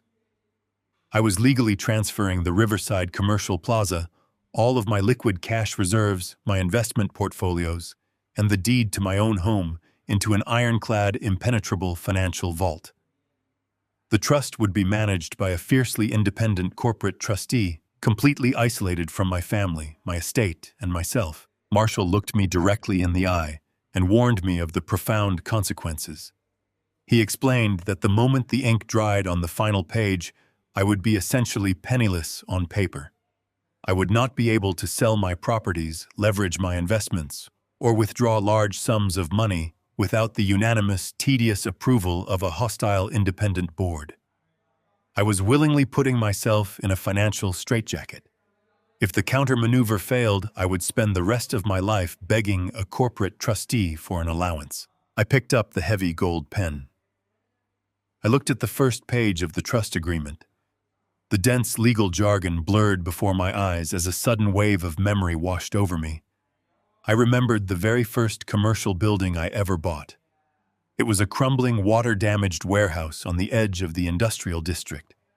Diane and I had emptied our meager savings accounts down to the last dollar to secure the down payment. I remembered spending consecutive sleepless nights patching the leaking roof with my own blistered hands, while Diane sat on an overturned paint bucket, holding a flashlight and reading to me to keep me awake. We had built our empire not through clever corporate manipulation, but through grueling, unforgiving labor and absolute, unwavering loyalty to one another. I had endured decades of stress and physical pain to ensure my wife would never have to worry about a single bill. And now the wealth I had built to protect her had been weaponized to destroy her. I pressed the nib of the fountain pen against the thick paper and signed my name. I flipped to the next page and signed again. I moved methodically through the towering stack, authorizing the transfer of millions of dollars with swift, steady strokes. I did not feel a single ounce of hesitation or regret. True power does not reside in bank accounts or property deeds. True power resides in the unyielding will of a man who has absolutely nothing left to lose. I was stripping the battlefield of every single resource, burning my own crops, so the enemy would completely starve. When I signed the final page, Marshall immediately gathered the documents and handed them to a waiting paralegal, instructing her to file them with the state registry electronically before the midnight deadline. The heavy thud of the conference room doors closing behind her echoed like a judge striking a gavel. The assets were frozen. The trap was armed. I leaned back in the chair and asked Marshall to walk me through the exact sequence of events for tomorrow morning. I wanted to understand every single agonizing detail of Blake's impending destruction. Marshall unbuttoned his suit jacket and sat down opposite me, a predatory gleam shining in his eyes. He explained that private equity lenders who issue high-interest bridge loans are essentially institutional loan sharks. They operate with ruthless efficiency, but they are governed by a severe, unforgiving paranoia. Blake had desperately requested an $800,000 immediate cash injection to cover his fraudulent payroll and satisfy his furious, angry vendors. The lenders had provisionally approved the massive loan based entirely on the forged signature and the stolen commercial deed, but they would not release a single dollar until the final verification protocol was completed. Marshall told me that at exactly 9 o'clock tomorrow morning, 1 hour before the court-appointed medical evaluator was scheduled to arrive at my home, the private equity firm would initiate an automated deep-level title scrub on the Riverside Commercial Plaza. They would access the county registry to verify that the property was still fully owned by Dean Foster and completely free of any hidden liens or sudden encumbrances. When their automated system pinged the county registry tomorrow morning, the results would trigger immediate catastrophic internal alarms. The system would instantly flag the commercial deed as legally toxic. It would show that Dean Foster no longer owned the Riverside Plaza. It would show that the property was permanently locked inside an irrevocable blind trust, rendering it entirely untouchable by any outside creditor or lending institution. Marshall smiled a cold, dangerous smile. He explained that the private equity firm would immediately realize Blake Sutton had attempted to secure an $800,000 loan using an asset he had absolutely no legal right to leverage. They would view it as a blatant, aggressive act of corporate fraud. The lenders would not simply deny the loan application and politely walk away. They would instantly trigger a devastating cascade of financial penalties. They would permanently blacklist his technology company. They would immediately notify his existing angry vendors and his primary investors that the massive bridge loan had completely failed due to fraudulent collateral. By 9:15 tomorrow morning, Blake's entire house of cards would violently collapse. His investors would panic and file emergency motions for immediate liquidation. His unpaid employees would publicly turn against him. He would be completely ruined, disgraced, and buried under an avalanche of unpayable debt before he even pulled his luxury sedan into my driveway. He would arrive at my home to execute his final treacherous maneuver against me, completely unaware that his own financial life had already been brutally, permanently extinguished. I sat in the quiet conference room, absorbing the beautiful, violent precision of the legal trap. Blake and Natalie had arrogantly believed they could quietly isolate me, manipulate the medical system, and steal my legacy while I grieved in a hospital waiting room. They had entirely underestimated the quiet, calculating patience of a man who had survived the most brutal elements of the corporate world. They had given me a fake stack of documents to sign, hoping to placate my fears while they prepared to declare me insane. I had given them a genuine legal nightmare that would completely consume their future. I stood up from the table, the heavy weight of the last 48 hours finally lifting from my shoulders. The grief over Diane's suffering was still burning like a hot coal in my chest, but it was no longer paralyzing. It was purely, strictly fuel. I told Marshall I was going home to get a good night of sleep. I needed to be well rested for the performance tomorrow. The state-appointed medical evaluator and the undercover financial fraud investigator would be arriving promptly at 10 o'clock. And I fully intended to be the perfect, gracious host when my son-in-law arrived to claim his stolen crown. The grandfather clock in the hallway chimed exactly 10 times. The deep, resonant sound reverberated through the quiet house, marking the arrival of the final confrontation. I sat on the edge of the living room sofa, staring down at my hands. I let my shoulders hunch forward, curling my spine into the posture of a man who had completely given up. I focused on slowing my breathing, bringing it down to a shallow, fragile rhythm. I was no longer the man who had built a commercial real estate empire. I was not the man who had spent the entire night setting an inescapable legal trap. I was simply Dean Foster, an exhausted, disoriented old man who could no longer protect himself. The heavy thud of tires rolling onto the driveway broke the silence. Car doors slammed shut. Footsteps approached the front porch, confident and sharp. The doorbell rang, sending a shrill echo through the empty rooms. I did not stand up immediately. I let them wait. I let Blake feel the satisfying rush of impatience, believing he was waiting on a slow, broken man. On the third ring, I finally pushed myself up from the sofa, leaning heavily on the armrest. I shuffled down the hallway, dragging my boots slightly across the hardwood. I pulled the front door open. Blake stood on the welcome mat, wearing a pristine charcoal suit. He looked like a corporate executive arriving to close the most lucrative deal of his life. His chest was puffed out, his posture radiating a sickening, arrogant energy. Beside him stood Natalie. She wore a modest gray dress, her hair pulled back into a simple knot. She clutched a tissue in her right hand, her eyes deliberately downcast, playing the role of the devastated daughter with flawless precision. Behind them stood a tall, severe-looking man holding a thick leather portfolio. He wore wire-rimmed glasses and a neutral clinical expression. This was the executioner. "Good morning," Dean Blake said, stepping smoothly over the threshold, without waiting for an invitation. He placed a heavy, patronizing hand on my shoulder, guiding me backward into my own home. "This is Dr. Arthur Vance. He is the state-appointed evaluator we discussed yesterday. He is just here to have a quick chat with you and see how you are holding up." I looked at the doctor, offering a weak, trembling nod. Dr. Vance did not smile. He simply observed me, his eyes darting across my wrinkled shirt and my slumped posture, silently logging his initial clinical impressions. We walked into the living room. Blake immediately directed the doctor to the large armchair, the seat I usually occupied. Blake and Natalie took the main sofa, sitting close together in a unified front of false concern. I was left to sit on the small, rigid side chair, feeling entirely isolated. Dr. Vance opened his portfolio and uncapped a silver pen. "Mr. Foster," he began, his voice even and detached. "I understand you have experienced a profoundly traumatic week. Your daughter and son-in-law have expressed deep concerns regarding your cognitive health and your ability to manage your daily affairs.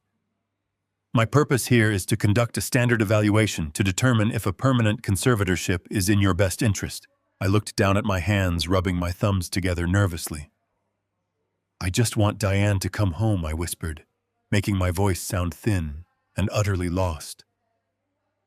"I do not understand why they will not let me see her." Natalie let out a soft, practiced sob. She leaned forward, reaching out to touch my knee. "Dad, Mom is very sick. You know that. She cannot come home right now. You cannot take care of her anymore." Blake shifted on the sofa, taking seamless control of the narrative. "Doctor, it has been getting progressively worse over the last 6 months," Blake said, speaking about me as if I were not even in the room. "He forgets conversations entirely. He wanders the house at night. Last week he packed his bags and drove up to the Cascades for a fishing trip. He left Diane completely alone." He paused, letting a heavy, dramatic silence fill the room. He looked at Dr. Vance with an expression of deep, manufactured pain. "He forgot she was here, Doctor. He locked the basement door, thinking he was securing the house, and he left her down there in the dark. For 5 days." Dr. Vance stopped writing. He looked at me, his expression darkening with a mixture of professional alarm and profound pity. "Mr. Foster, is this true? Did you lock your wife in the basement and leave the property?" I looked up at the doctor, my eyes wide and entirely vacant. "I locked the door because of the burglars," I mumbled, trailing off into a confused whisper. "Blake said there were burglars. I had to lock the door. But Diane was upstairs. She was supposed to be upstairs." Dr. Vance jotted a rapid note on his legal pad. His pen scratched loudly against the thick paper. "He does not fully comprehend the reality of the event," Dr. Vance Blake added softly, leaning closer to the evaluator. "He reconstructs his memories to shield himself from the guilt. It is heartbreaking to watch. He built an incredible life for us, but his mind is simply gone.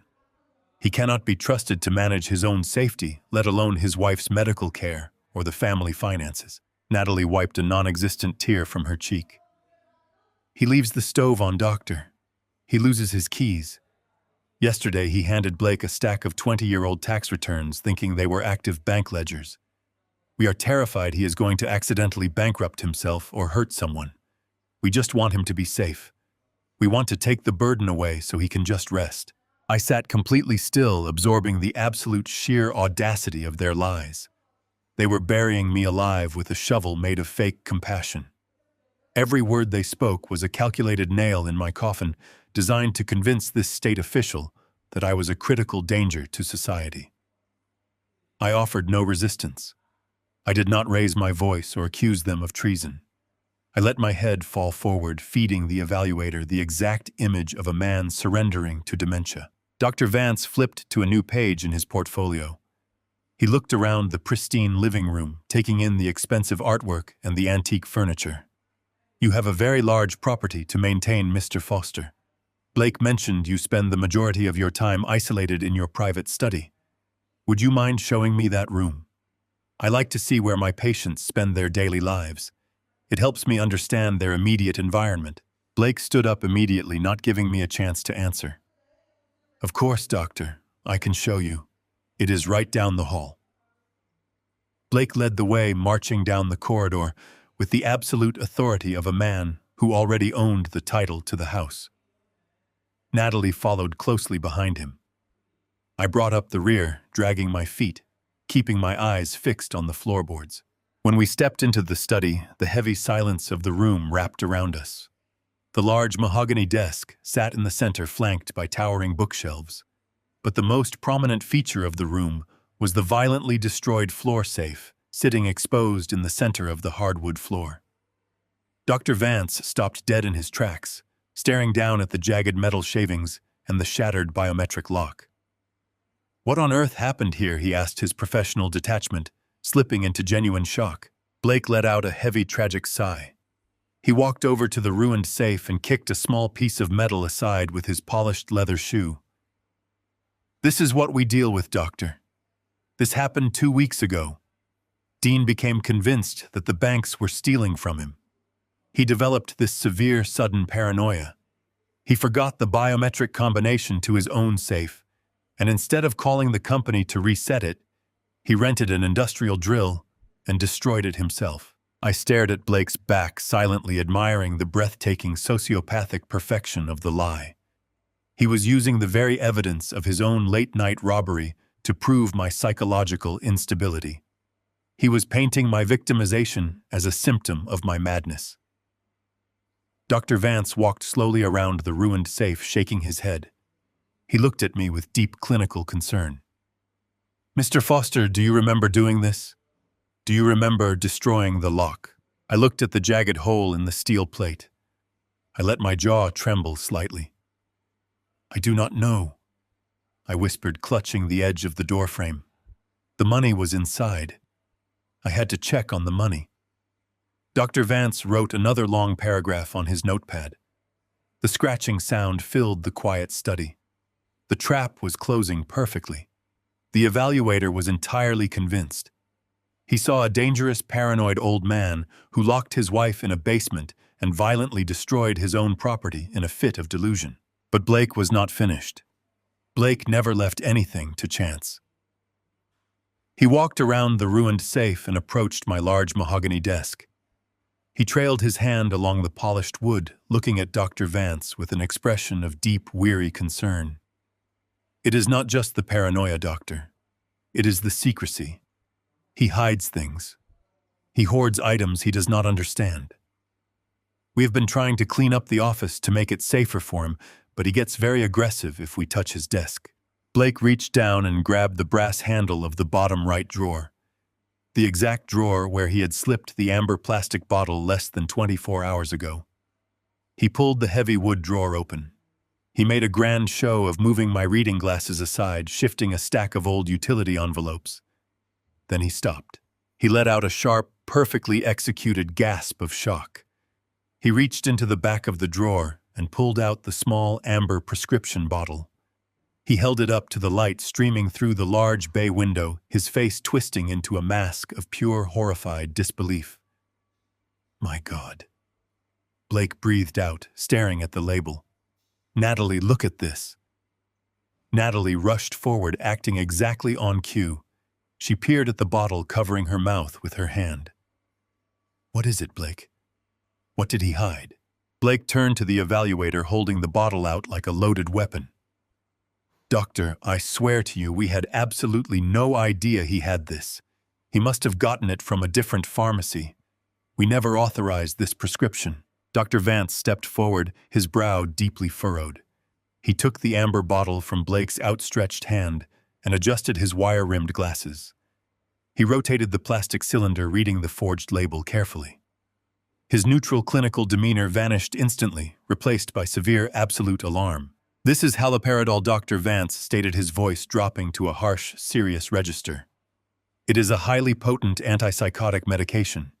It is typically prescribed for severe acute schizophrenia or extremely aggressive bipolar episodes."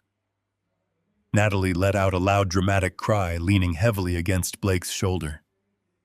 "Dad, why do you have antipsychotics?" she sobbed, staring at me with wide, terrified eyes. "Why are you hiding heavy sedatives in your desk?" Blake wrapped his arm around my daughter, looking at Dr. Vance with urgent, desperate intensity. "Doctor, if he is secretly taking heavy antipsychotics and mixing them with his blood pressure medication, it explains everything. It explains the violent paranoia. It explains why he destroyed the safe. It explains how he could forget Diane was locked in the basement. He is completely chemically unstable." Dr. Vance held the bottle tightly in his fist. He looked from the destroyed floor safe to the forged prescription, and finally to me. The pity in his eyes was gone. It was replaced by the firm, unyielding judgment of a state official who had just found the smoking gun. In his mind, the puzzle was completely solved. I was not just suffering from mild age-related decline. I was a severe, unmedicated psychological danger to myself and everyone around me. The air in the study grew incredibly thick. The silence was absolute. Blake stood tall, his chest expanded, his eyes gleaming with the intoxicating rush of total, flawless victory. He had orchestrated the perfect crime. He had stolen my commercial deed, secured an $800,000 loan, and successfully convinced a state evaluator to permanently strip me of my freedom. He was mere seconds away from walking out of my house as the undisputed master of my entire estate. Dr. Vance walked slowly around the desk. He did not ask me if I was tired anymore. He did not speak to me with a soft, patronizing tone. He stopped directly in front of me, holding the bottle of haloperidol up to my face. Dean Dr. Vance said, his voice cold and commanding, carrying the full, heavy weight of state authority. "I need you to explain this right now. Where did you get this medication? Why are you hiding heavy antipsychotics in your desk?" The ticking clock in my head finally stopped. The performance was over. The trap had been sprung, and Blake Sutton had willingly, joyfully locked himself inside. I let go of the doorframe. I straightened my spine, pulling my shoulders back. I lifted my chin and looked Dr. Vance directly in the eye. The fragile, trembling confusion vanished from my face, instantly replaced by the cold, hard, absolute authority of a man who was about to burn his enemy to ash. I did not answer Dr. Vance. I let the heavy, suffocating silence stretch across the study, pulling the tension in the room so tight it threatened to snap. I turned my back on the state evaluator and walked slowly around the massive mahogany desk. I did not shuffle my feet. My spine aligned and my shoulders squared. The pathetic trembling I had manufactured entirely evaporated. Blake frowned, his victorious smile faltering just a fraction as he watched the sudden, terrifying shift in my physical presence. He expected a weeping, confused old man begging for mercy. He was entirely unprepared for the man who had spent 4 decades crushing commercial rivals. I reached underneath the heavy wood of my desk and retrieved the sleek silver tablet I had staged there early this morning. I walked back around the desk and placed the glass screen flat on the center of the coffee table, right next to the fraudulent manila folders Blake had so greedily claimed. I looked at Blake. I told him he was absolutely right about one thing. I told him my memory was not what it used to be, and that was exactly why I found it necessary to record everything. I tapped the screen. The high-definition color video filled the bright display. It showed the exact room we were standing in, bathed in the blue shadows of the previous night. The digital timestamp flashed clearly in the bottom corner. Everyone in the room watched as the oak door on the screen pushed open and Blake walked into the frame. Blake froze. The color drained from his face, leaving his skin the color of dirty chalk. Natalie gasped, taking a sharp, involuntary step backward as she watched her husband on the screen pull the small amber bottle of antipsychotics from his blazer pocket. The audio picked up the soft rustle of paper as the digital version of Blake shoved the forged prescription deep into the bottom right drawer of my desk. The camera captured his cruel, silent chuckle with devastating clarity. I looked at Dr. Vance. I told him I did not get that medication from a pharmacy. I told him my son-in-law had graciously delivered it to my desk 12 hours ago, specifically for this evaluation. Dr. Vance stared at the screen, his clinical detachment shattering into absolute disgust. He looked down at the amber bottle in his hand, and then looked at Blake as if he were holding a venomous snake. Blake opened his mouth, but his voice completely failed him. His mind scrambled, desperately searching for a corporate loophole, a plausible lie to explain away the undeniable high-definition reality playing on the table. But I did not give him a single second to recover. I tapped the screen again. The video instantly shifted from the quiet study to the pouring rain of the industrial park. The audio cracked sharply, filling my living room with the sound of the storm and the arrogant voice of my son-in-law. Natalie stared at the screen, her eyes wide with mounting terror as she watched Blake hand a thick envelope of cash to the underground contractor. She heard her husband laughing. She heard him casually explain how he had bypassed the biometric lock on my safe. She heard him callously joke about her mother being locked in a freezing basement while I was lost in the woods. The silence in my study was completely suffocating. The air grew incredibly heavy. Natalie slowly turned her head and looked at Blake. The manufactured grief she had worn all morning was entirely gone, replaced by a sickening realization of her own impending ruin. She had willingly traded her mother for financial security, but she had never anticipated being caught so spectacularly. She realized she was permanently tethered to a sinking ship. Blake backed away from the table, bumping into the edge of the leather sofa. He raised his hands, palms facing outward, babbling a frantic stream of desperate excuses. He claimed the videos were doctored. He claimed I was illegally recording him to frame him out of paranoid delusion. He turned to Dr. Vance, pleading with the evaluator to ignore the screen and sign the medical incapacitation order immediately. He insisted I was a dangerous, unstable man who needed to be locked away for my own good. Dr. Vance did not reach for his pen. He carefully placed the amber bottle of pills onto the coffee table right next to the playing video. He took a deliberate step backward, physically distancing himself from Blake. Dr. Vance adjusted his glasses and stated that his role as a medical evaluator was officially concluded. He explained that he could not assess a patient who was actively being targeted by a criminal conspiracy. I looked at Blake and offered a cold, completely humorless smile. I told him I had promised to be perfectly honest during this evaluation, and I always keep my promises. I turned my gaze toward the doorway. I called out to the quiet, severe-looking man standing in the hall, the man who had arrived alongside Dr. Vance. He wore a plain gray suit and carried a thick leather portfolio. Blake and Natalie had completely ignored him, assuming he was a mere medical assistant or a junior clerk. The man stepped fully into the study. He did not look at the medical files. He reached into his breast pocket and produced a solid gold shield, flipping it open to reveal his credentials. He introduced himself as Special Agent Harris from the State Attorney General Office Financial Fraud Division. He stated that he had been officially embedded with the medical evaluation team following an urgent late-night petition filed by my attorney, Marshall Reed. Agent Harris looked directly at Blake, his voice dropping to a lethal professional register. He explained that his office had received the original unedited video files of the illegal safe cracking an hour before arriving at the house.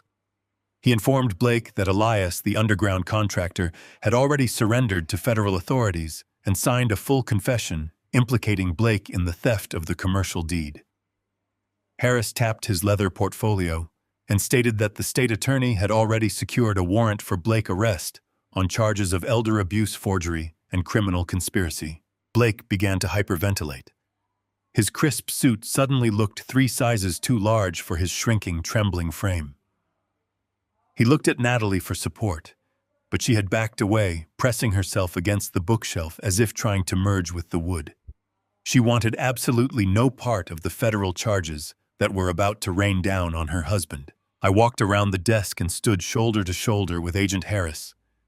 I looked at Blake, watching his entire world violently disintegrate. I told him the trap he had set for me was incredibly thorough, but he had forgotten the cardinal rule of commercial warfare.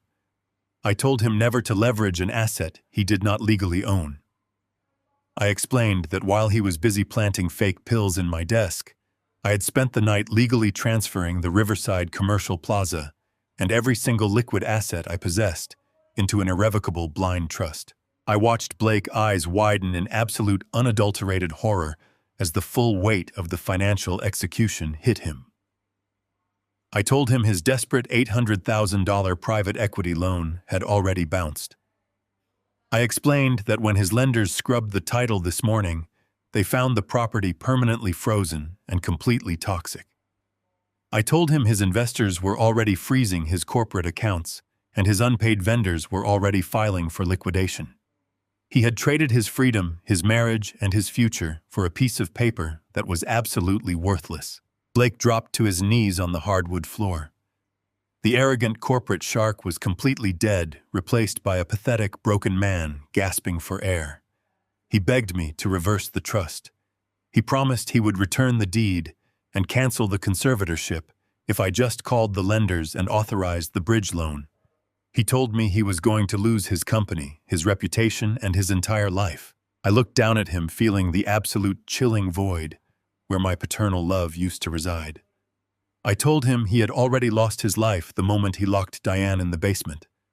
I told him he was nothing more than a parasite, and I had finally sterilized the wound. Natalie began to weep uncontrollably, sinking down onto the leather sofa. She reached out for me, sobbing and calling me Dad. She claimed she did not know the extent of Blake's crimes. She swore she thought he was just trying to help the family. She begged me to forgive her and protect her from the fallout. I turned my gaze to my only daughter, the little girl who used to sit at my kitchen table practicing her elegant cursive signature. The woman who had used that exact same signature to sign a fraudulent medical proxy, trading her mother's suffering for a bridge loan. I told her the family she thought she was protecting did not exist anymore. I told her she had made her choice when she swore to a judge that she had personally witnessed my mental breakdown. I informed her that Marshall Reed was currently at the courthouse filing a civil suit against her for medical perjury and gross negligence. She would not face federal prison like her husband, but she would spend the next decade battling absolute financial ruin. Agent Harris stepped forward, signaling 2 uniformed officers who had been waiting quietly on the front porch. They walked into the study, their heavy boots loud against the floorboards. They pulled Blake to his feet, roughly pulling his arms behind his back and snapping cold steel handcuffs around his wrists. He did not fight them. He just stared at the ruined floor, safe, his mind completely broken by the sheer magnitude of his defeat. Dr. Vance packed his silver pen back into his portfolio, shaking his head in quiet disbelief. He apologized to me for the intrusion and assured me the temporary conservatorship would be immediately voided by the court. He walked out of the study, leaving the scent of clinical detachment lingering in the air. I watched the officers lead Blake out of my house. I watched Natalie follow them, her face buried in her hands, completely destroyed by her own relentless greed. The heavy oak front door closed behind them, sealing the house in a profound, permanent silence. I was entirely alone. The wealth I had spent 40 years building was permanently locked away in a blind trust. The family I had sacrificed everything to protect was completely gone. But as I walked out of the study and picked up my keys to drive to the hospital to see Diane, I did not feel empty. I felt incredibly light. The natural order had been restored and the poison had been ruthlessly permanently excised. The air in the study turned to absolute ice. Natalie collapsed against the edge of the heavy mahogany desk, her carefully practiced mask of filial concern dissolving into a grotesque portrait of raw panic. She began to weep, her shoulders heaving violently as she reached out to grab the sleeve of my shirt. She begged me to listen to her. She swore that Blake had orchestrated the entire nightmare entirely behind her back. She claimed she was terrified of him, that he controlled their bank accounts, and constantly threatened to ruin her life if she did not strictly comply with his demands. She sobbed with a frantic, desperate energy, insisting she had absolutely no idea that her own mother was locked in a freezing concrete basement. She played the role of the helpless, manipulated victim, desperately trying to use 3 decades of my unconditional paternal love as a shield against her impending legal ruin. I did not pull my arm away.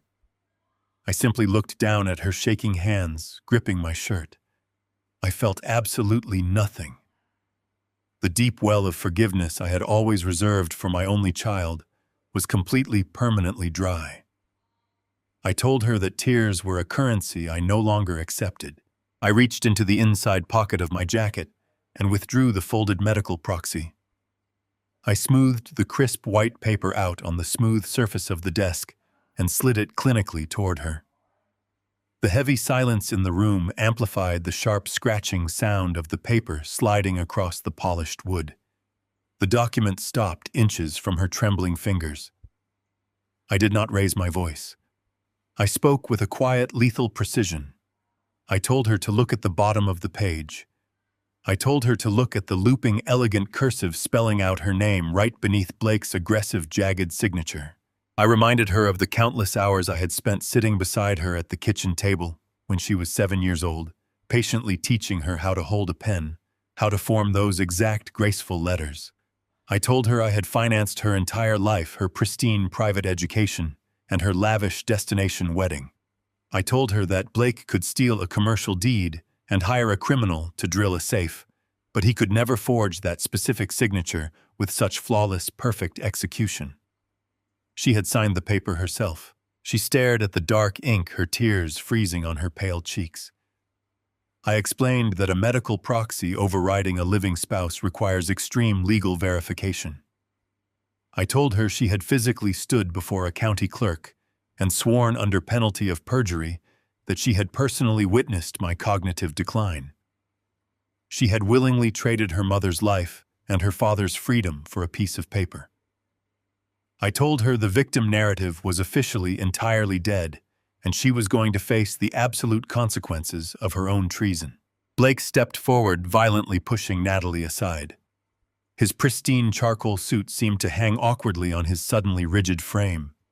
He realized the medical incapacitation strategy had completely failed, but his arrogant corporate mind immediately scrambled for a financial lifeline.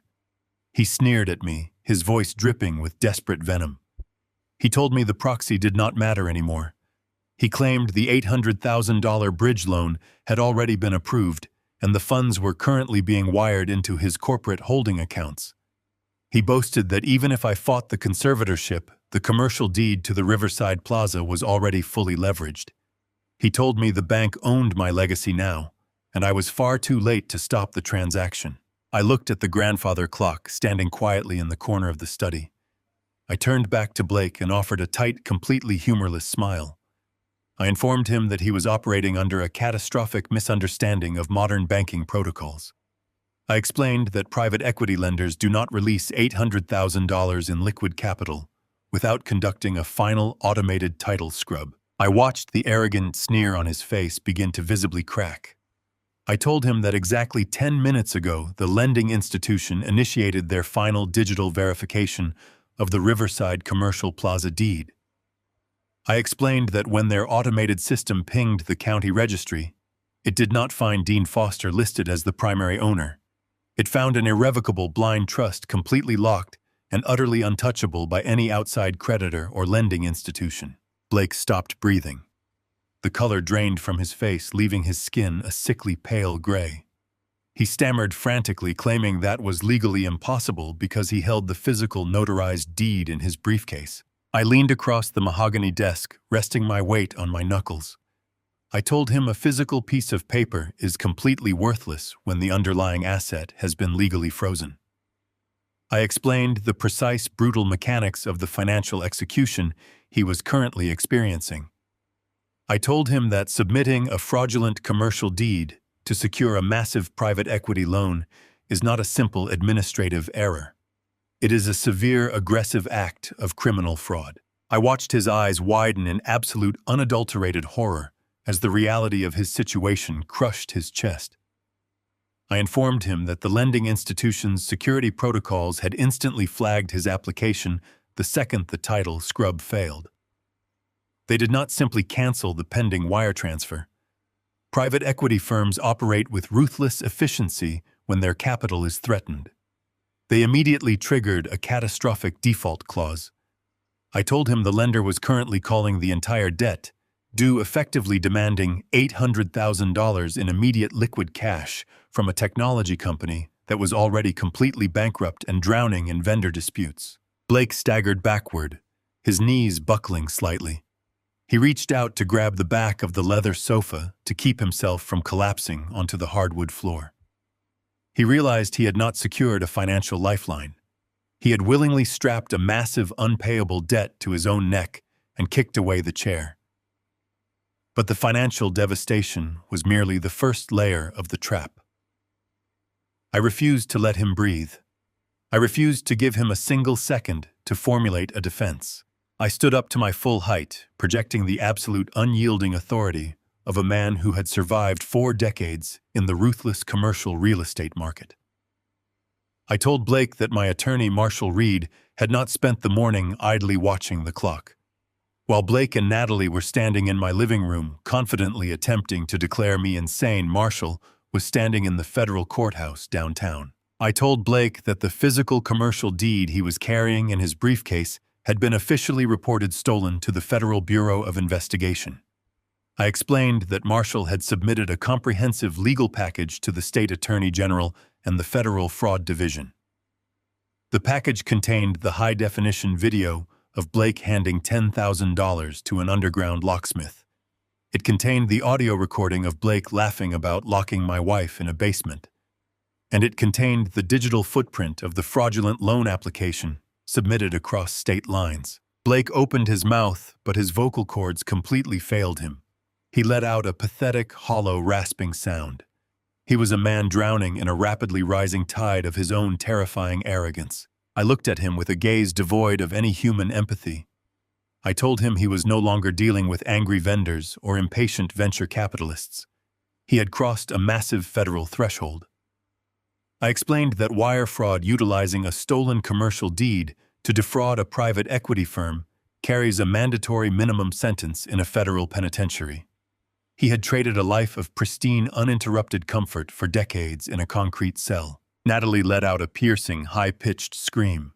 She scrambled away from the desk, pressing her back against the towering bookshelves. She stared at Blake as if he were a complete stranger, a dangerous, toxic entity that was about to drag her down into the abyss. She frantically shook her head, claiming she had never signed any loan documents. She swore she knew absolutely nothing about the stolen deed or the locksmith. She desperately tried to sever the legal ties to her own husband, hoping to survive the blast radius of his federal crimes. I turned my attention back to my daughter. I felt the profound, tragic weight of the moment, but my resolve did not waver for a single fraction of a second. I told her ignorance was no longer a valid legal defense. I reminded her of the medical proxy sitting on the desk between us. I explained that her verified signature on a fraudulent document used to facilitate a massive financial crime made her a fully complicit accessory. She had actively participated in the conspiracy to incapacitate a primary asset holder. I told her the federal investigators would not view her as a manipulated victim. They would view her as a willing, eager partner in a highly orchestrated extortion scheme. Natalie slid down the front of the bookshelves, collapsing into a heap on the floor. She buried her face in her hands, sobbing with a violent, frantic energy. She had finally realized that the safe, pristine world I had built and maintained for her entire life was permanently gone.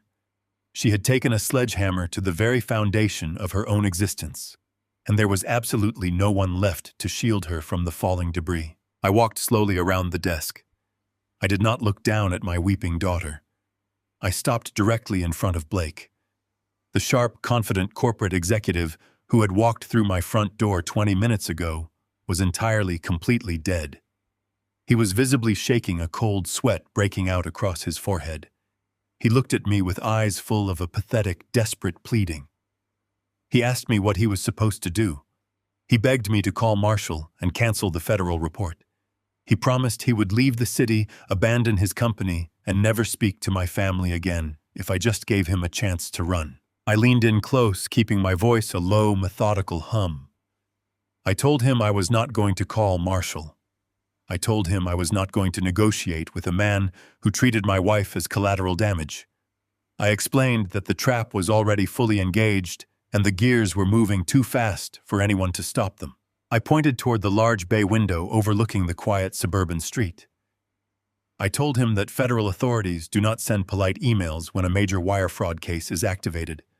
I instructed him to look outside and watch the natural, absolute consequence of his own unbridled greed. Blake slowly turned his head. His entire body went rigid.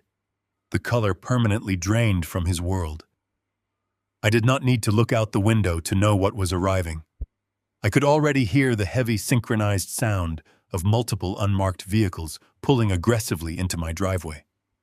The quiet morning air was violently shattered by the sharp, authoritative slam of heavy car doors. I stepped back, putting distance between myself and the man who had tried to steal my life. I told him the evaluation was officially over. I told him the debt he owed this family had just been called completely, entirely due. The air in the living room grew so incredibly dense, it felt as though the oxygen had been entirely siphoned away. There was no screaming match. There was no theatrical display of shouting or violent denial.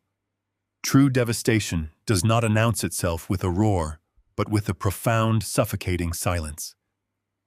Blake stood completely paralyzed next to the coffee table, his eyes locked onto the glowing screen of the tablet that had just broadcast his absolute ruin. His mouth hung slightly open, but his polished corporate vocabulary had entirely abandoned him. Agent Harris did not offer him a single moment to recover his composure. The investigator reached into his gray suit jacket and withdrew a plain black cell phone. He did not ask for permission. He did not issue a loud, dramatic threat. He simply pressed a single button and lifted the phone to his ear. Agent Harris spoke in a low, methodical murmur that carried the terrifying weight of absolute federal authority. He stated his location and calmly requested the extraction team to move in. He ended the call and slipped the phone back into his pocket, his expression completely devoid of any human empathy. He looked at Blake and informed him that the perimeter of the property had been secured for the last 20 minutes. The reality of the situation finally shattered the frozen shock holding Blake upright. His knees buckled slightly, and he reached out to grip the edge of the mahogany table, his knuckles turning completely white. He looked at me with a desperate, wild panic tearing at the corners of his eyes. He begged me to stop this. He insisted that we were family, that we could resolve this internal financial dispute quietly, without involving the authorities. He promised he would sign over all his shares in his technology company. He offered to work for me for free for the rest of his life, to repay the $800,000. He pleaded with the frantic, pathetic energy of a cornered animal, realizing the trap was inescapable. I did not move from my position beside the fireplace. I did not blink. I looked down at the man who had ordered an underground criminal to drill through 2 inches of hardened steel in my private sanctuary. I told him he had fundamentally misunderstood the nature of his debt.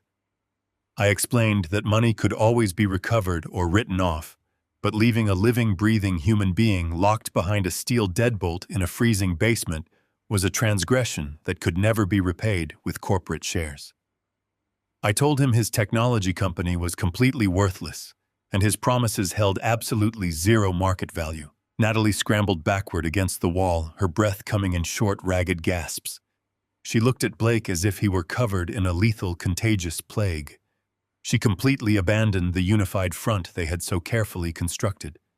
She pointed a trembling finger at her husband and began to violently, aggressively turn on him. She told Agent Harris that Blake was a monster who had completely deceived her. She swore she had absolutely no idea he had locked her mother in the basement. She claimed she thought Diane was at a luxury spa retreat, just like Blake had told her. She begged the investigator to understand that she was merely a victim of her husband's narcissistic abuse and severe financial manipulation. Agent Harris did not even look in her direction. He simply opened his thick leather portfolio and withdrew a pristine copy of the emergency medical proxy. He placed it face up on the edge of the coffee table directly under the warm glow of the reading lamp. He tapped his pen against the elegant cursive signature sitting neatly at the bottom of the page. He informed Natalie that a victim of manipulation does not willingly walk into a county courthouse and swear under penalty of perjury that her own father has lost his mind.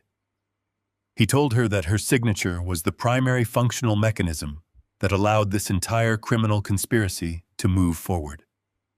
He stated that her desperate performance right now was nothing more than a cowardly attempt to evade the devastating consequences of her own unmitigated greed. The heavy rhythmic crunch of thick rubber soles on gravel broke the silence outside the house.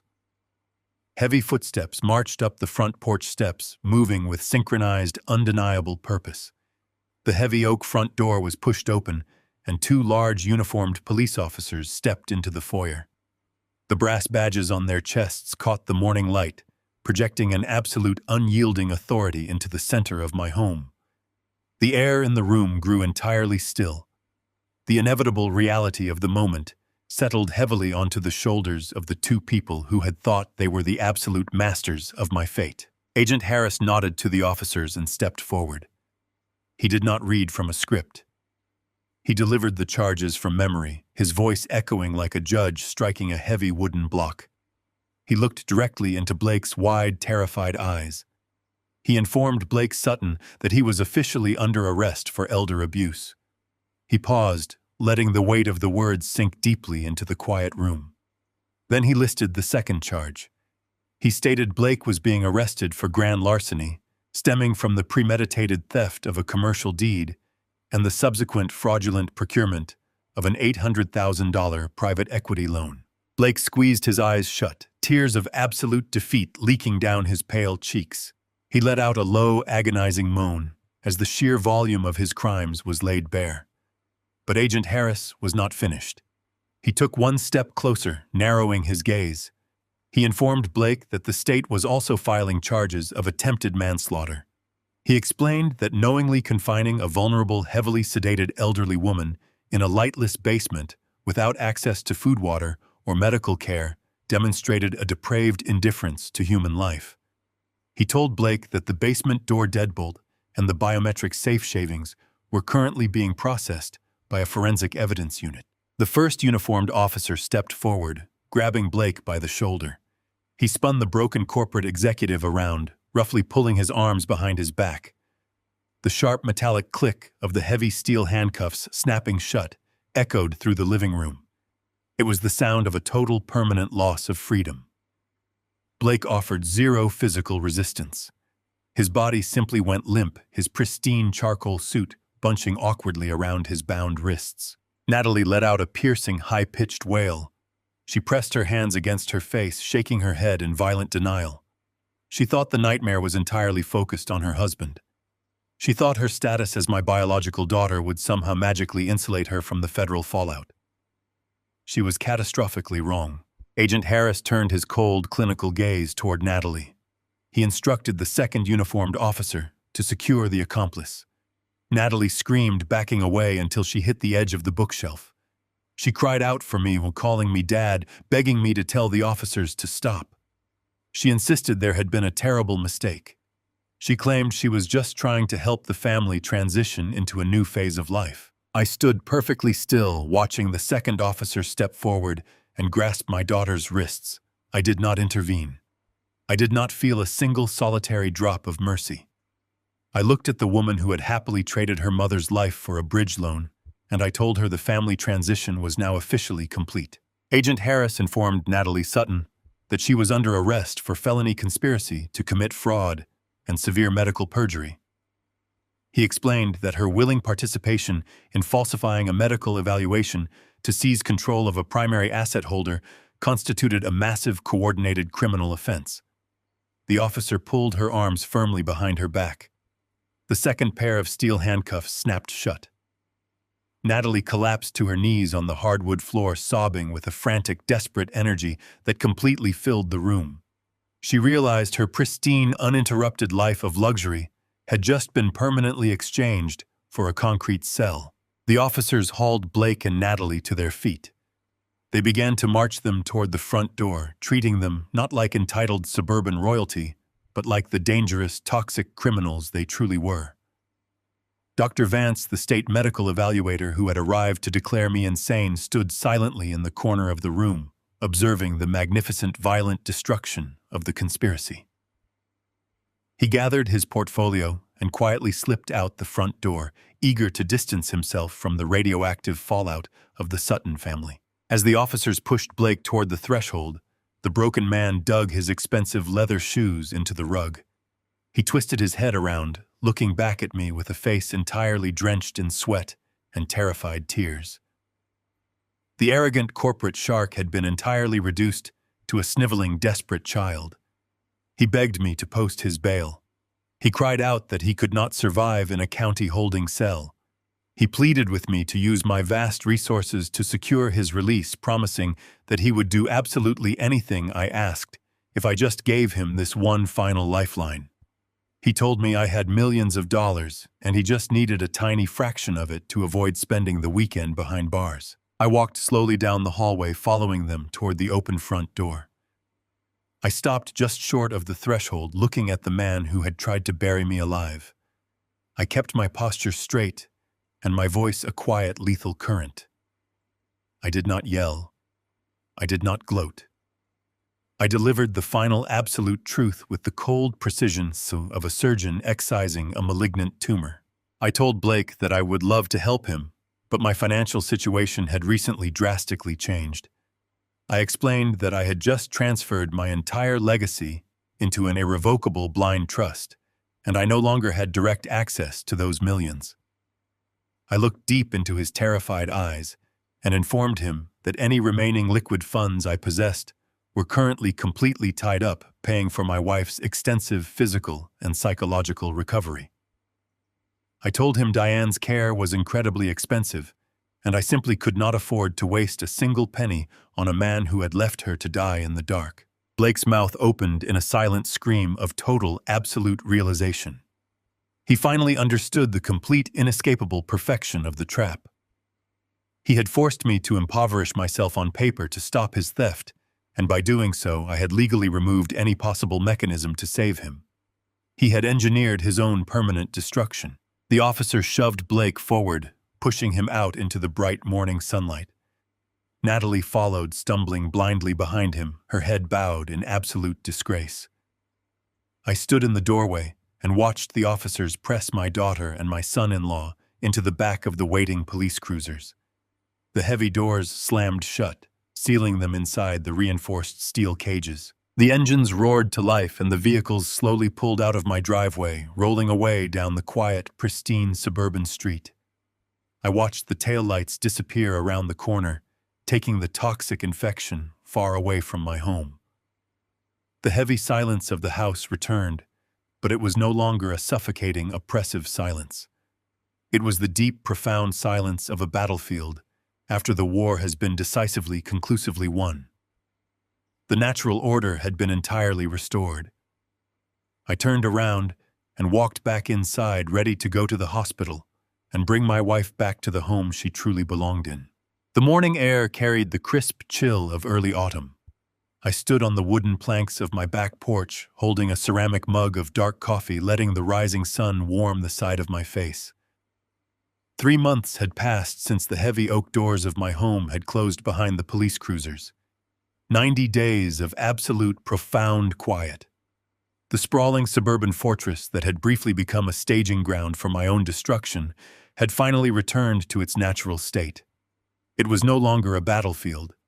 It was simply a home again.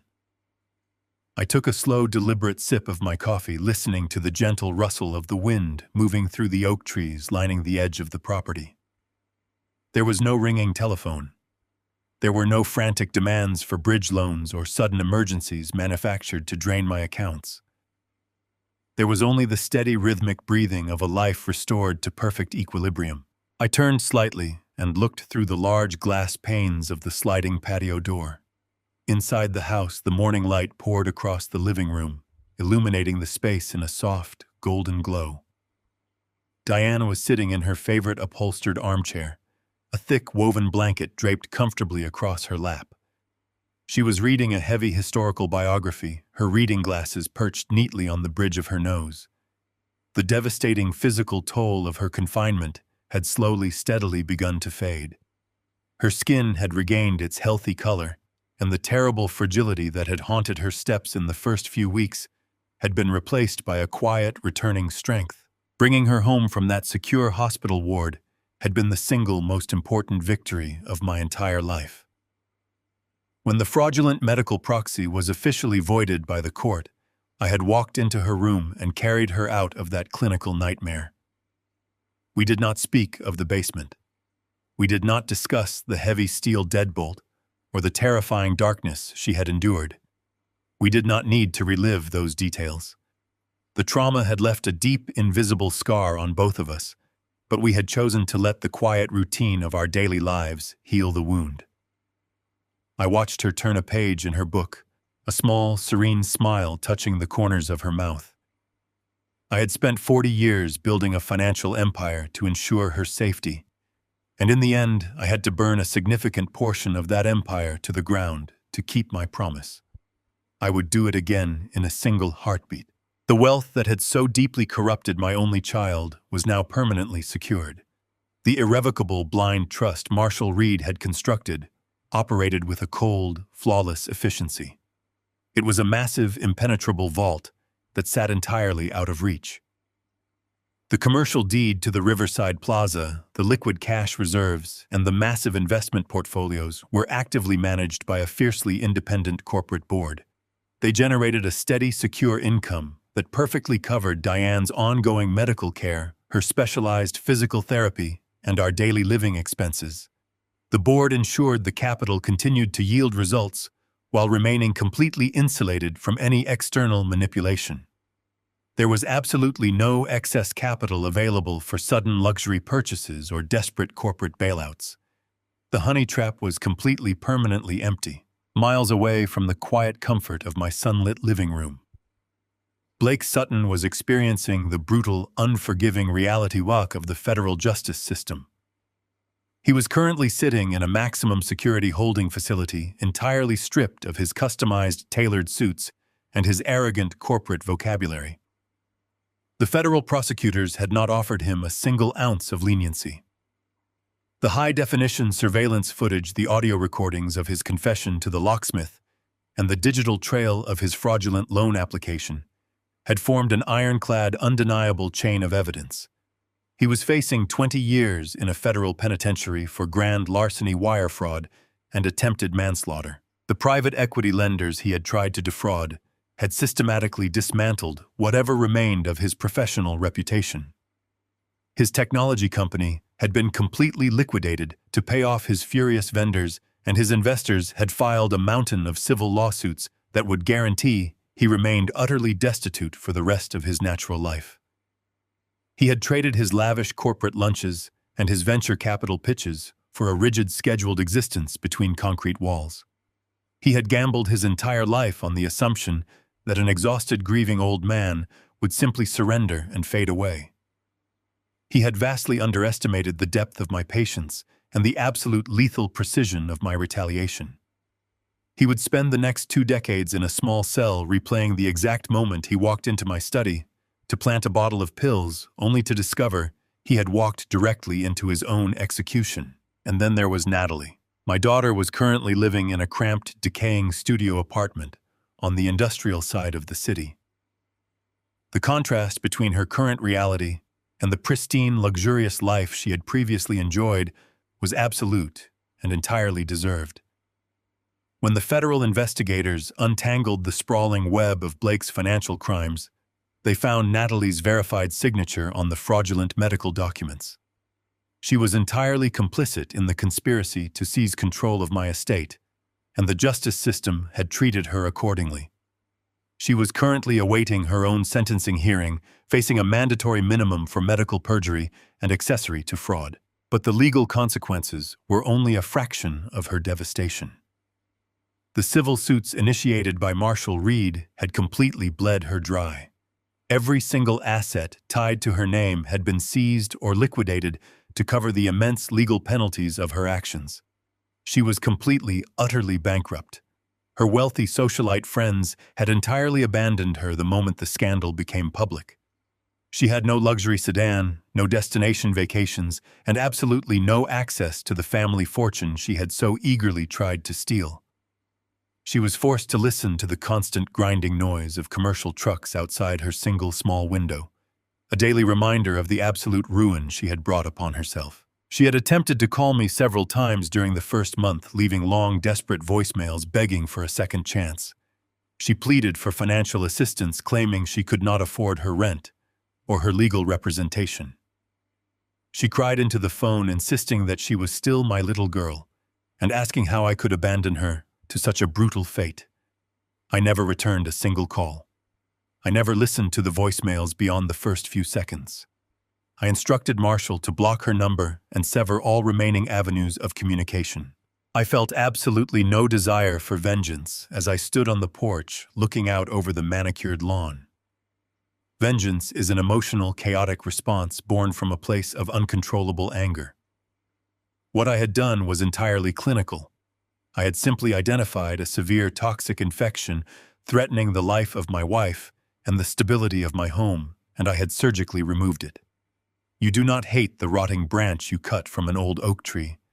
You simply sever it so the rest of the tree can survive and continue to grow. Natalie and Blake had become the rot. I excised them with absolute precision and discarded them without a second thought. I finished the last sip of my coffee, letting the warm liquid settle in my chest. The neighborhood was waking up. I could hear the distant hum of a lawnmower and the faint, cheerful sound of a dog barking somewhere down the street. It was a remarkably beautiful morning. I thought about the decades I had spent shielding my daughter from the harsh consequences of the world. I thought about the financial safety net I had woven beneath her, completely insulating her from the necessity of struggle or the building of character. I had believed that providing endless unearned comfort was the ultimate expression of paternal love. I had been entirely wrong. Giving someone everything they desire without requiring anything in return does not build a family. It simply breeds an insatiable entitlement. It creates people who believe they are fundamentally owed the very air you breathe. I turned away from the railing and walked back toward the sliding glass door. The truth of the matter was incredibly simple and profoundly sharp. Family is not a biological entitlement automatically granted by the mere coincidence of shared blood. Family is a sacred privilege. It is a fragile bond that must be actively maintained through mutual respect, through unwavering loyalty, and through the basic fundamental decency of protecting one another. The moment that respect is violently discarded, the bond ceases to exist. Blake and Natalie had looked at my quiet demeanor and my stoic patience, and they had seen an easy victim. They had believed that my silence was a symptom of vulnerability and weakness. They had assumed that a man who does not shout and scream is a man who cannot fight back. They failed to understand that the most dangerous storms do not announce themselves with thunder. They build quietly in the distance, gathering absolute devastating power until the moment they finally break. My daughter and my son-in-law had completely mistaken my silence for weakness, and in the end, they had inevitably, irreversibly drowned in the quiet. I slid the glass door open and stepped back into the warmth of my home, ready to spend the rest of my life in perfect, unshakable peace. The greatest lesson we can take from this ordeal is that true wealth is not measured by the size of a bank account or the expanse of a commercial real estate portfolio. Real value resides in the quiet integrity of the people we choose to keep in our lives. We must never allow the illusion of biological obligation to trap us in a cycle of abuse and manipulation. Setting firm boundaries and removing toxic individuals from our lives is not an act of cruelty, but a necessary, profound act of self-preservation and self-love. If this story of finding strength in silence resonated with you, please share your thoughts below.